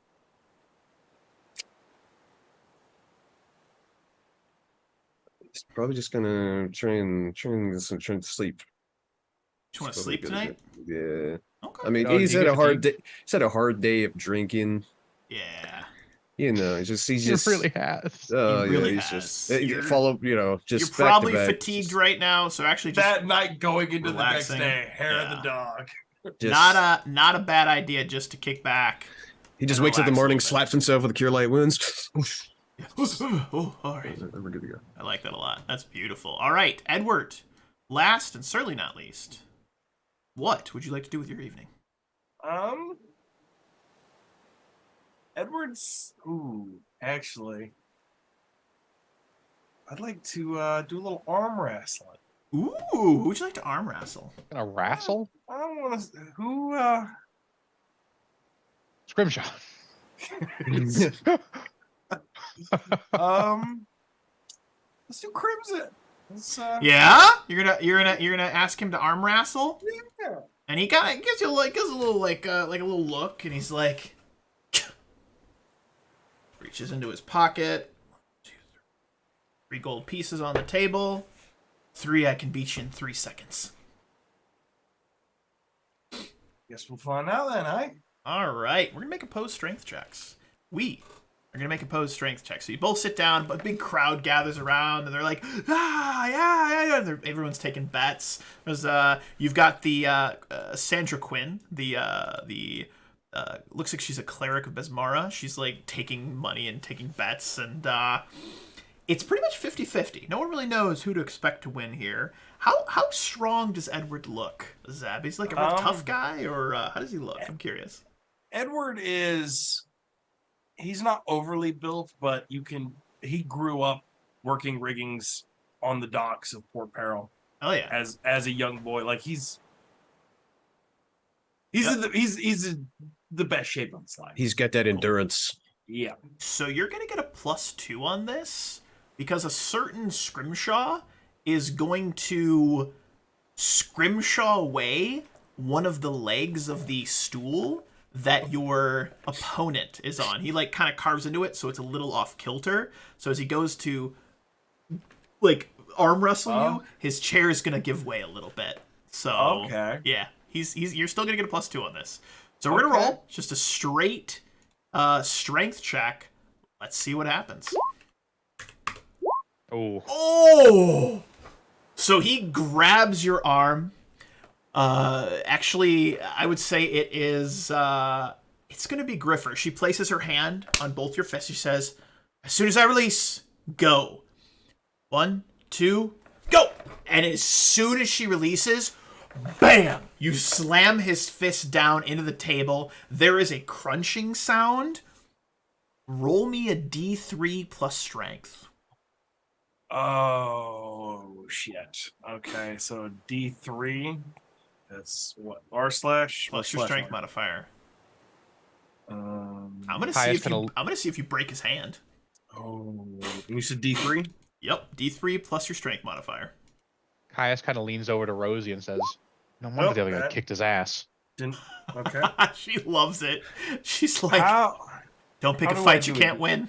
how do I R do slash. my Just roll Slash D6. Or just roll D6 and divide by 2.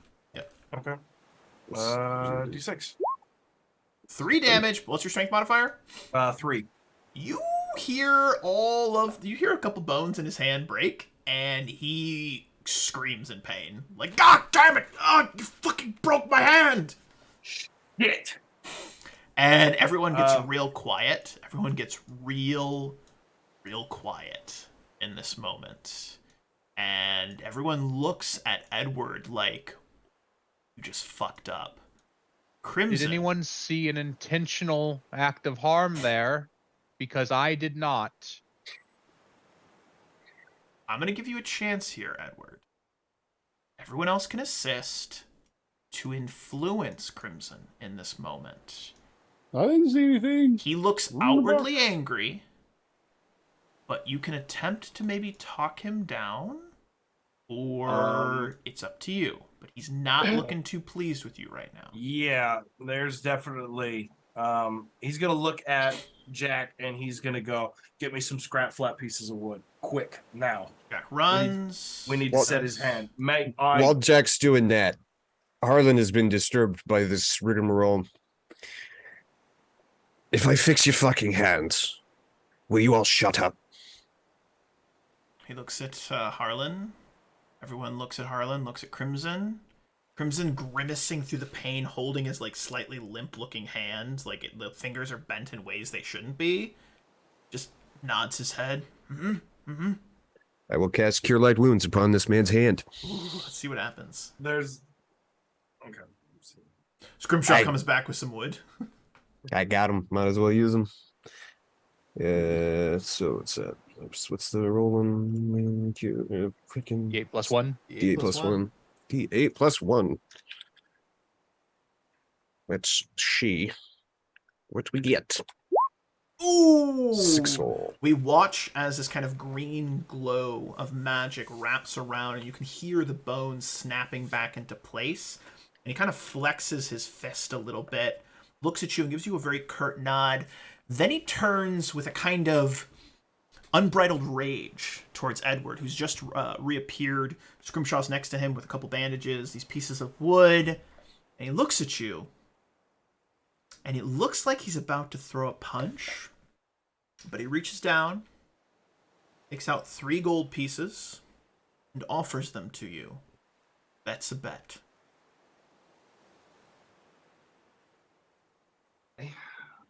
I take the gold coins and I definitely grab his hand and just be like, "That I did not mean to hurt you. You told me you were going to beat me in 3 seconds flat. And I did not want to lose. I did not mean to break your hand, mate."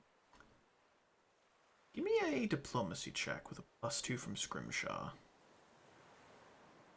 Scrimshaw's just looking like a sad little puppy next to you, and you see the guy kind of look down at him like, oh. Crimson, he takes your hand, he shakes it, and it's a firm handshake. And he's still got that kind of disgruntled look on his face. And there's a moment of silence. Everyone's kind of looking. Still looks like he's about to maybe throw a punch at you. Maybe he's going to cold cock you in this moment. But he gives you kind of just a very strong, just shake of your hand. And he says, shouldn't have picked a fight. I wasn't sure I could win. And he nods at you. And you've actually moved Crimson from indifferent to friendly. He respects you. He respects you because he talked shit. You showed him what's what.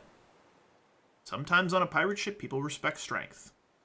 And Edward is just going to look over at Jack and go get a bottle. Yes, sir. He scurries off and goes get a bottle of rum. And he's going to push the seat back out for Crimson to sit. And... You two sit, drink, enjoy the rest of the evening. Last and certainly not least, Harlan. What would you like to do? thought Harlan was sleeping. Sleeping. Oh, you're just sleeping. That's right. Yeah, So he was that's trying everybody. to. He was trying to sleep. Yeah, he so then they woke started. up. Hakir, I need you to give us a fortitude save. You may give yourself a +5 because you're able to create water. God, it's just a disgusting soup of a bathtub. Oh, terrible. low. Terrible. So hot. Well, to be fair, create water it's You up take to 2 one, gallons. You take 1 non-lethal damage. You take 1 non-lethal damage. And Right. now we move on to day 4. Day 4 of the journey. Things seem to be going well. The weather is still very nice. Very, very nice. Very nice. Things are looking good. Things are looking good. We've only got 3 Hakir. I'm sorry. I really am, man. You got put in the hot box. I think it was worth it. I think it was, but you will be spending your time in the hot box. Let's go around the table. Let's make this day kind of quick. We're going to kind of fast track this. Harlan, what would you like to do with your day?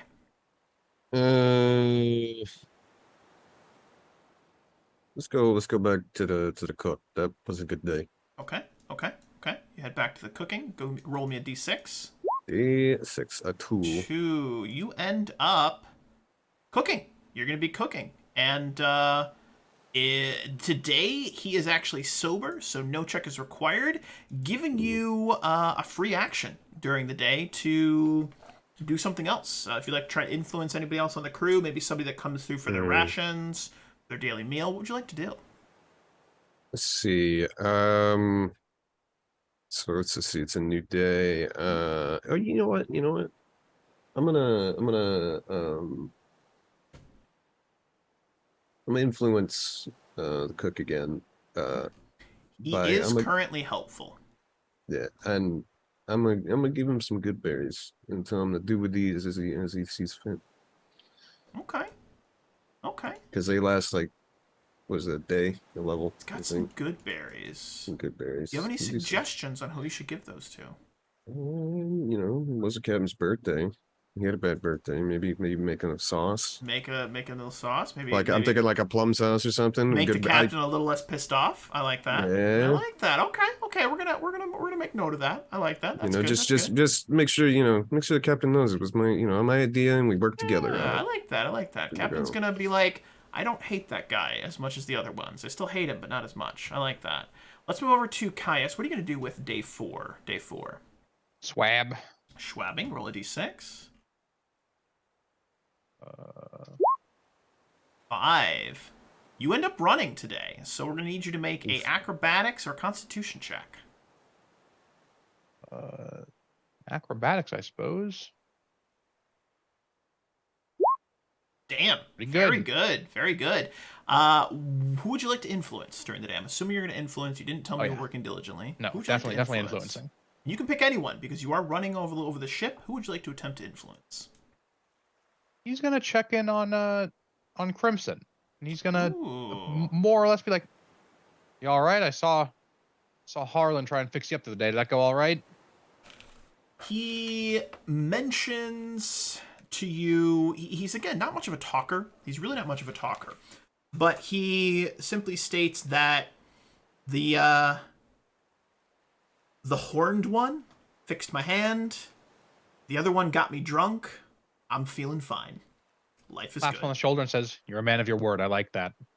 Didn't think much of you after the keelhauling, but you've made up for yourself." We may be pirates, but it doesn't mean we're without honor. The trust of your fellow crew is the only thing that keeps us alive. On and continue on his way with his Give us a, running duties. give us a diplomacy check on that one. See what happens. Doesn't mean we're the thunder, just from down below. Oh, yeah, boss. Ooh, doesn't Oh, work. damn. You don't influence him. He doesn't drop down. He just stays friendly. Yeah. Just stays friendly. Totally fine. Bound to happen eventually. Edward, what are you doing with your day task? We're gonna do some rigging. Okay, let's roll a rigging check. D6. Do some rigging. I like it. I like it. 5. You're a lookout. You will go up to the crow's nest, and you actually spend the day as a lookout. And you and Scrimshaw spend your day in the crow's nest, just looking out for other ships, storms, etc.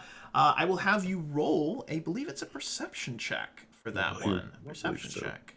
Yeah. You have to make a climb check first, and then a perception check. So climb check first. All right. Fails to spot the hurricane in the distance. It's like, Yikes. You climb up to the crow's nest. You're all the way up. It's actually really peaceful up there. It's very quiet. You just hear the wind. You hear the waves splashing against the hull of the ship. It's actually very relaxing up there. Give us a perception check. DC 10. Beautiful. You spend the day. You do good looking out. You actually got a 20. You spot a couple of, distant vessels. None of them look like anything worth raiding or attacking or anything, so no bother to call out. You see off in the distance, kind of out towards the west, and then to like the north, you can see the big swirling hurricane that is the Eye of Amandango. And then you also see out to the west, though, kind of moving in your direction, you do see some darker looking clouds, but they're probably a day or two off. Nothing you likely need to be concerned about right now. But there's really not a whole lot of people up here other than a few in the rigging. You've actually got two folks we haven't really seen too much. You've got Ratline Ratsberger, who's that guy, I can't remember who interacted with him, but you got Ratline and you've got Badger. Now these two are currently, unfortunately... he was the second person Harlan pissed off in as many as 5 minutes. Yep, Ratline is currently indifferent. And the other gal...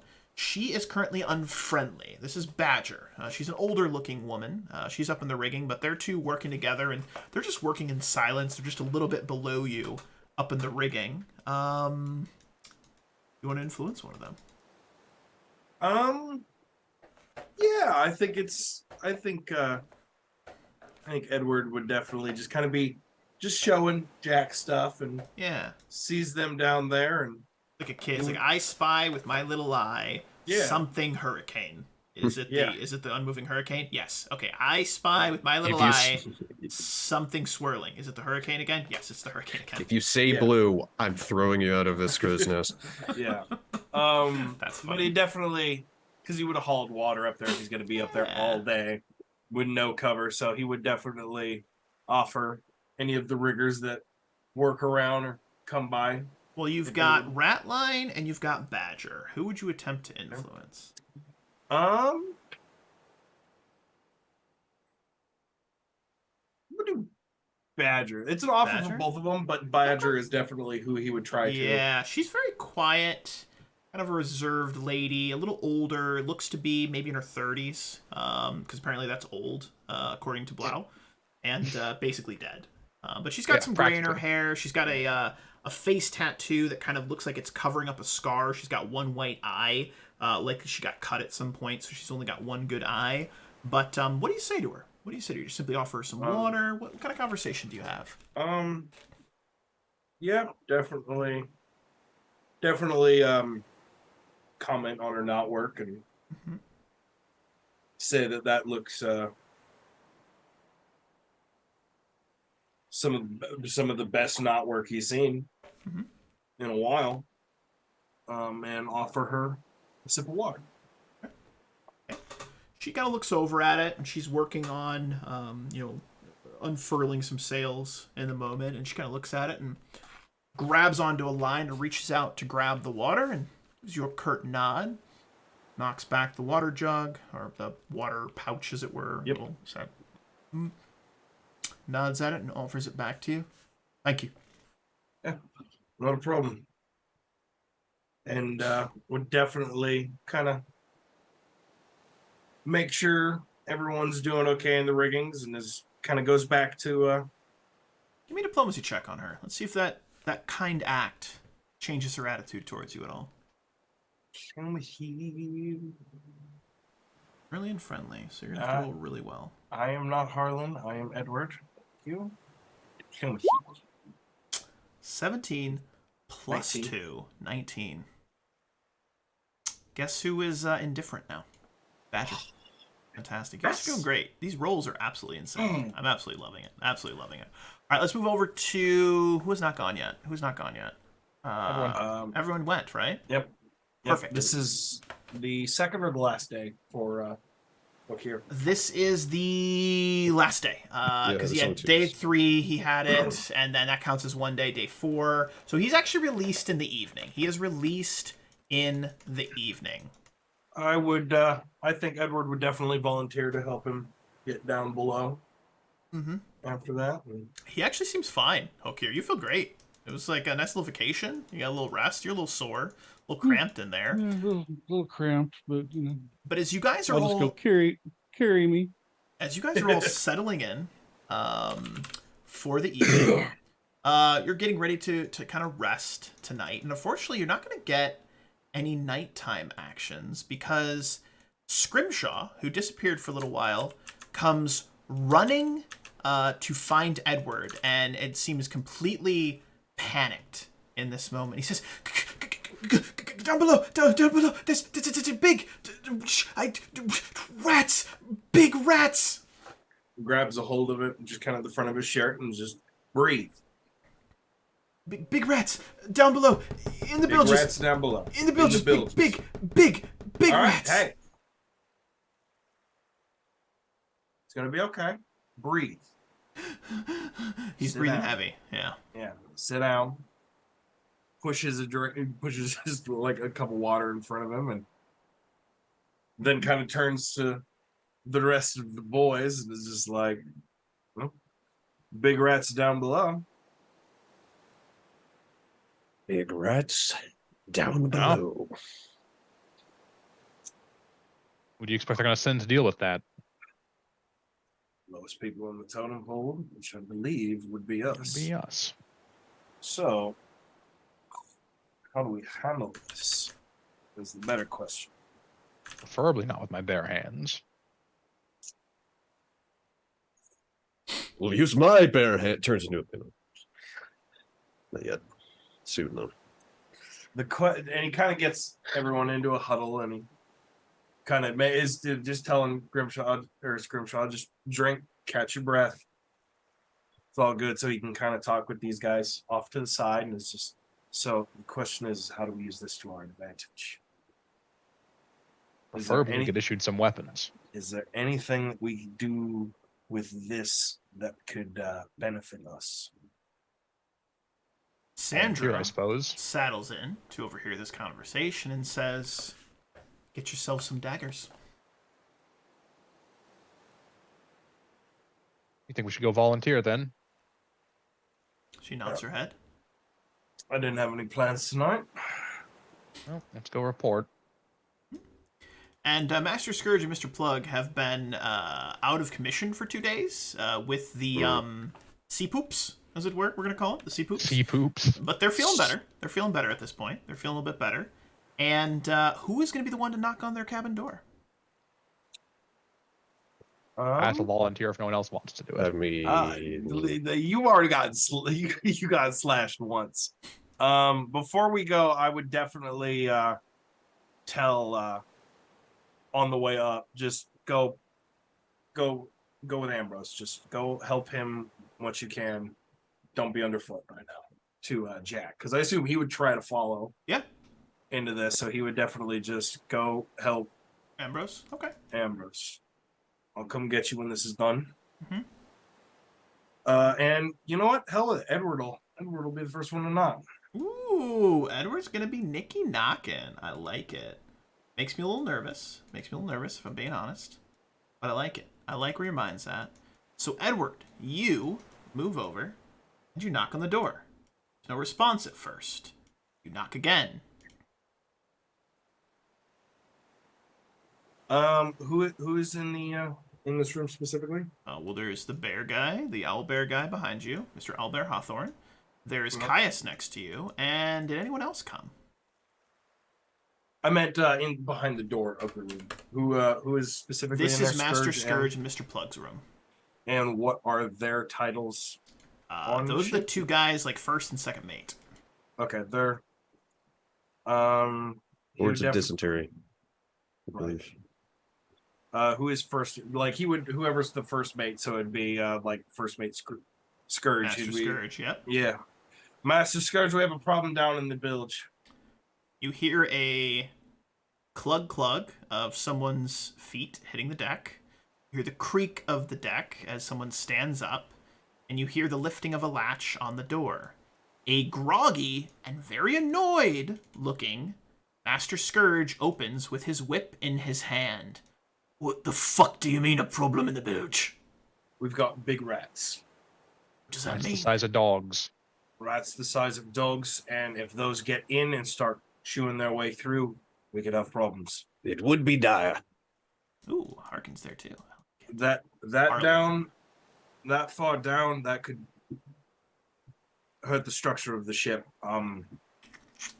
When we said that to everyone else down below, nobody else volunteered, and I would rather not be spending the rest of my night swimming. Kind of licks his teeth. You can see that he's like glossy-eyed, like he just woke up.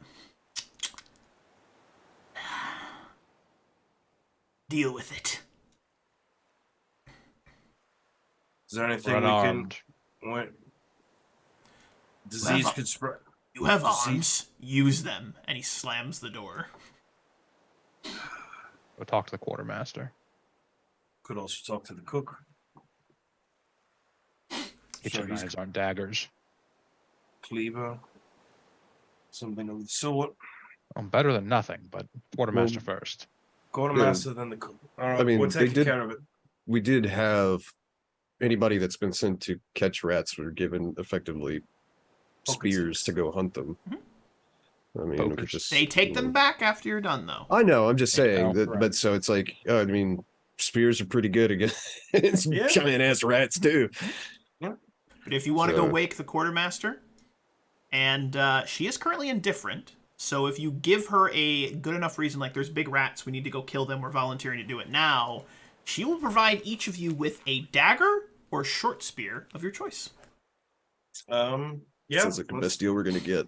Yep. Dagger. So, Dagger. Dagger? And Okay. he definitely kind of pushes Harlan behind.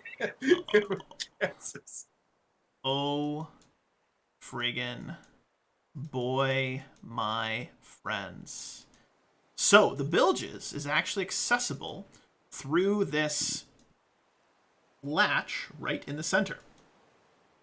And the bilge is just down below. If you scroll down just a little bit, it's just down below. Who opens the door first? Edward. So Edward, you open it up and you look down. You see there's a couple of boxes down there. It looks to be maybe some things that are stored in the water down there, but you don't outwardly see anything right off the rip. However, I will give you a perception check to see if you can notice where these rats of unusual size are currently hiding. Yeah, you don't see shit. Very dark. You don't have dark vision. Nope. What are you doing? Caius does. Does he see anything? Can I perception check, Give or us do you a want me to perception see check. them because I have Give dark us a check? perception check, please. All right. I too have dark vision. You see less than me. Nothing. Freaks, high five. Let's see. There's a like a maybe like a foot of water in the bilge, which is pretty common. Nothing? 12. Nothing. Is there a lantern anywhere? There is. All right, I'm going to take the lantern down and I'm going to use my spark cantrip to light it. Okay. So we should be lit now. Okay. Just sent you a dagger macro, Seb. Yep, I got copy. Just gonna put that in real quick in a second. Who wants to climb down first? Oh, do you want to give a perception check too? Fuck you. Yeah, let me do a perception check as well. Do it up. Let's see what happens. I've got the light. You roll like a 10. Ah, Hakir. You see hiding just kind of below the surface of the water 6 really big rats. Rats. Why did it have to be rats? Caius will volunteer to jump down first and explain the wrath won't approach me. Why is that? They don't like my kind, and he once again flashed his teeth. After you, Rosie begins to play a tune. Kind of sounds a little bit like this. We are going to have you roll initiative, and you are getting a bardic performance, +1 to attack and damage from Rosie. Woo! This is our first battle of the game. Let's get weird. Why is it always rats when you're first level? We fought kobolds first level last time. You did. Well, I wasn't. I took it as literal. Oh, because it took in. And now we begin our battle. Let's get wonky. And Rosie is going to be playing a bardic performance for you, giving you a +1 to attack and damage, which is awesome. And let's get these dire rats into the initiative. All right. Make sure you guys have backup characters. Okay. It's gonna be a tough one. It's a tough encounter. All right. First up in the initiative, we have 2 Caiuses for some reason. Do we? Cassius. Oh, mine's a 2. It must have been my test roll before the sessions, No like before we started. worries. Yeah, All I've right, got 1, actually 2, got a- 3. I need Harkin in there. Harlan. Yeah, I rolled a 23, but I couldn't. It wouldn't let me Okay. select my tokens. Let me so go I ahead gotta and reroll. add you to the initiative, my friend. Not a problem. Yeah, it was being All right, what'd you get? A 20. 23. Nice. All I right. rolled 20, doing roll 20 things. First up in the initiative is Harlan Blackbane. And you're all kind of gathered around the little hatch looking down, but I'm going to just keep you guys on the bottom of that deck just so we can see everything. Yep. How would you like to Caius, proceed? Caius last. Do you want me to go in first? Yeah, I'll Yeah. delay. I'll let after you. So he will. Harlan will delay. Like that. I like that. You said the rats aren't gonna fuck with you. The rats Say all that, I scurry said they around won't come down near me. below. Caius, it is your turn. You go last. You're up. Your turn. Take it away. I assume everyone else is delaying, right? Just be ready to come in after me. Caius hops down the ladder. Give us an acrobatics check. All right. About 10 feet down. I don't have it on my sheet, so I just need to roll a 1d20. 13. 14. All right, you're good. You don't take any fall damage. That's fantastic.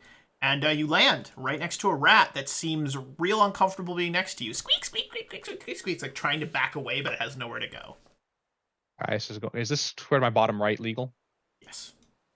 All right. He's gonna 5 foot down to there and try and stick the rat to his left. Love it. Roll them bones. Oh, sorry, my damage is off. It's 6 damage. I hit the wrong button. Damn, 6 damage? That is not bad. That is No. not bad at all. 6 damage. The dire rat. So we watch as he swings down on the rat, stabbing it through its head. It lets out a single squeal and then dies. Promptly begins to bleed out. That was a great swing. Absolutely fantastic swing. All right, we're back to top of the round with Harlan. All right. I too. Well, yeah. I jumped That's in. such a good ability, Blau. Like they won't attack you. Wolf, that's such a good drawback. That's a drawback. It's a drawback trait. That's cheating. I'm just letting you know what it is, my friend. It's That's a drawback amazing. trait. That is so good. It's a trait Blah has in real life. What's it called? What's it called? Being an asshole. It is warded against nature. It's amazing. See, what was it to climb down the ladder? Animal companions, familiars, and mounts granted by your class are How is that a drawback? That seems like a bonus. Like an Because adventure thing. it also works for friendly animal Yeah, it companions. works for friendly horses. Horses. Yep, that's Yep, true. I That can't makes ride a sense. horse unless I have a good handle animal. Like all of that, yeah. So it That's works on amazing. everything. Harlan, you're jumping down. Acrobatics check. Acrobatics. But guess what? How many animals are on boats? None we want. None You'll we keep the want. sharks at bay. A whole 12. All right, you're good. I am good. I too will stab a rat. I'll even give you a +2 for charging since you're jumping down. Death row above with the short spear. That was a great 40k reference. Death from above. Yeah. Too bad it's not a thunder hammer. All right. Whole 13 for 13 full plus damage. 2 is 15 4, 15. That is a hit. 15 4 for 4. damage. That rat drops. Five damage. Don't have inspire confidence in there. Yeah, it's 5 damage. You stab that rat in the head. It is another dead rat. This is going very well for you guys. This rat here backs away from Caius because it doesn't want to approach within 30 feet of him and just scurries into the corner. This one here scurries into the corner. This one here scurries into the corner. This one here doesn't really have anywhere to scurry, so it's just going to attack Harlan because he's right there. It's going to make a quick little attack roll. 14 to hit you. Let's see. What is mine? It does hit. Yikes. Take 2 damage and give me a fortitude save. 2 damage and a fortitude save. Fortitudinal. 22. You are good. You do not gain Filth Femur, but you do take 2 points of damage. Hakir, twice drowned. All right, he's going to come down. And he will stab at that Love that. Love with that. his dagger So good. while holding the lamp. So good. Nice. 15 for 5. You stab that creature. It's actually 6 damage. You stab that guy right in the head. That's another dead rat. This is going amazingly. Absolutely amazingly. From up above, you see Sandra kind of poke her head down. She grabs onto her holy symbol, and there is this kind of beam of light that illuminates the bilge as she casts light on a small trinket and drops it down, illuminating the bilge so that you guys can see perfectly well. Next up is a dead rat. Edward, you're up next, my dude. Edward would definitely give Sandra a nod at that, and then would proceed to slide down the ladder. Perfect. You land at the base. Give us a reflex save. Oh, Hakir, give us a reflex. Give us a reflex. Acro? Not reflex. Acrobatics. Acrobatics check. Excuse me. Well, I just climbed down the ladder. Oh, you just climbed down. Okay, perfect. Yeah, I was.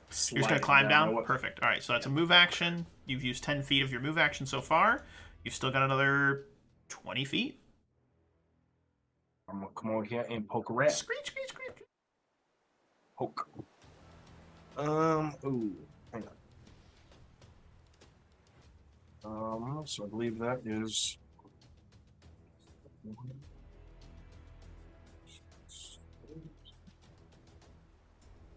Ooh, 12 unfortunately is a miss. 12 unfortunately is a miss. You do miss that rat. Caius, it is your turn. Caius will keep going. Yeah, Caius. Caius is actually gonna charge. Ooh. Charge that rat.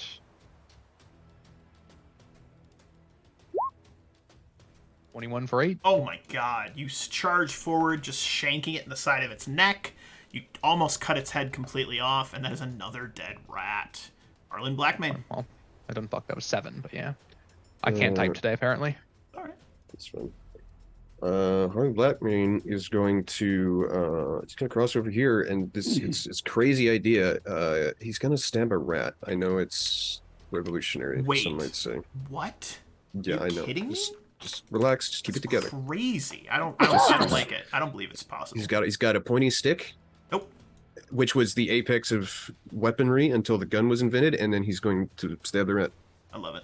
I absolutely love it. 12. Did you charge? I did not because of the Is Fortunately, that is a that miss. including your Inspire Courage?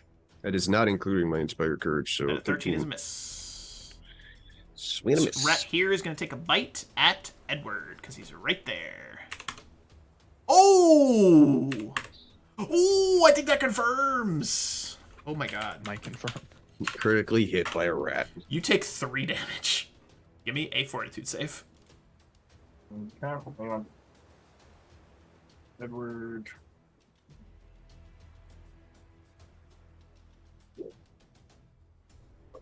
Where the hell is my fortitude at? Just click the saves button. Click your token and saves on the top left. Yeah, no. You're good. You're good. The So other 3 rat. damage. The other rat sees Harlan and goes to attack you. 14? Again, yeah. Oh my It's- god. Give us another fortitude save. 3 damage. You get nipped by a rat. Another fortitude save. 23. Good. Absolutely good. Akir, you're up next.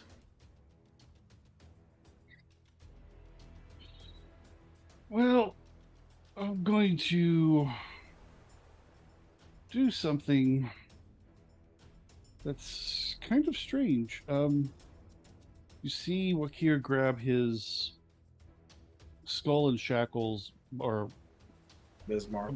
Basmaran holy symbol, and he calls out to Basmara the storm in Basmara, and this appears. Hold on, let's see if I can get this. A thing called a storm burst appears, Ooh. Go on. and 19 versus touch. Oh, that'll hit. That one. That rat explodes. Literally just explodes, and there's like chunks of rat everywhere, and it sounds like thunder. Like it's a little like boom, and it just explodes. You're covered in rat, And Edward. it's a range touch, 30 feet, 1d6 plus 1. Yeah. Ironically, I think it's non-lethal damage. Doesn't but matter. It, It this explodes. is funnier. It's hilarious. It explodes. Yeah. It was so non-lethal it killed him anyway. Just killed him Yeah. anyway. I love it. All right, Edward, you're up next. There is 1 rat left. I'm going to poke rat.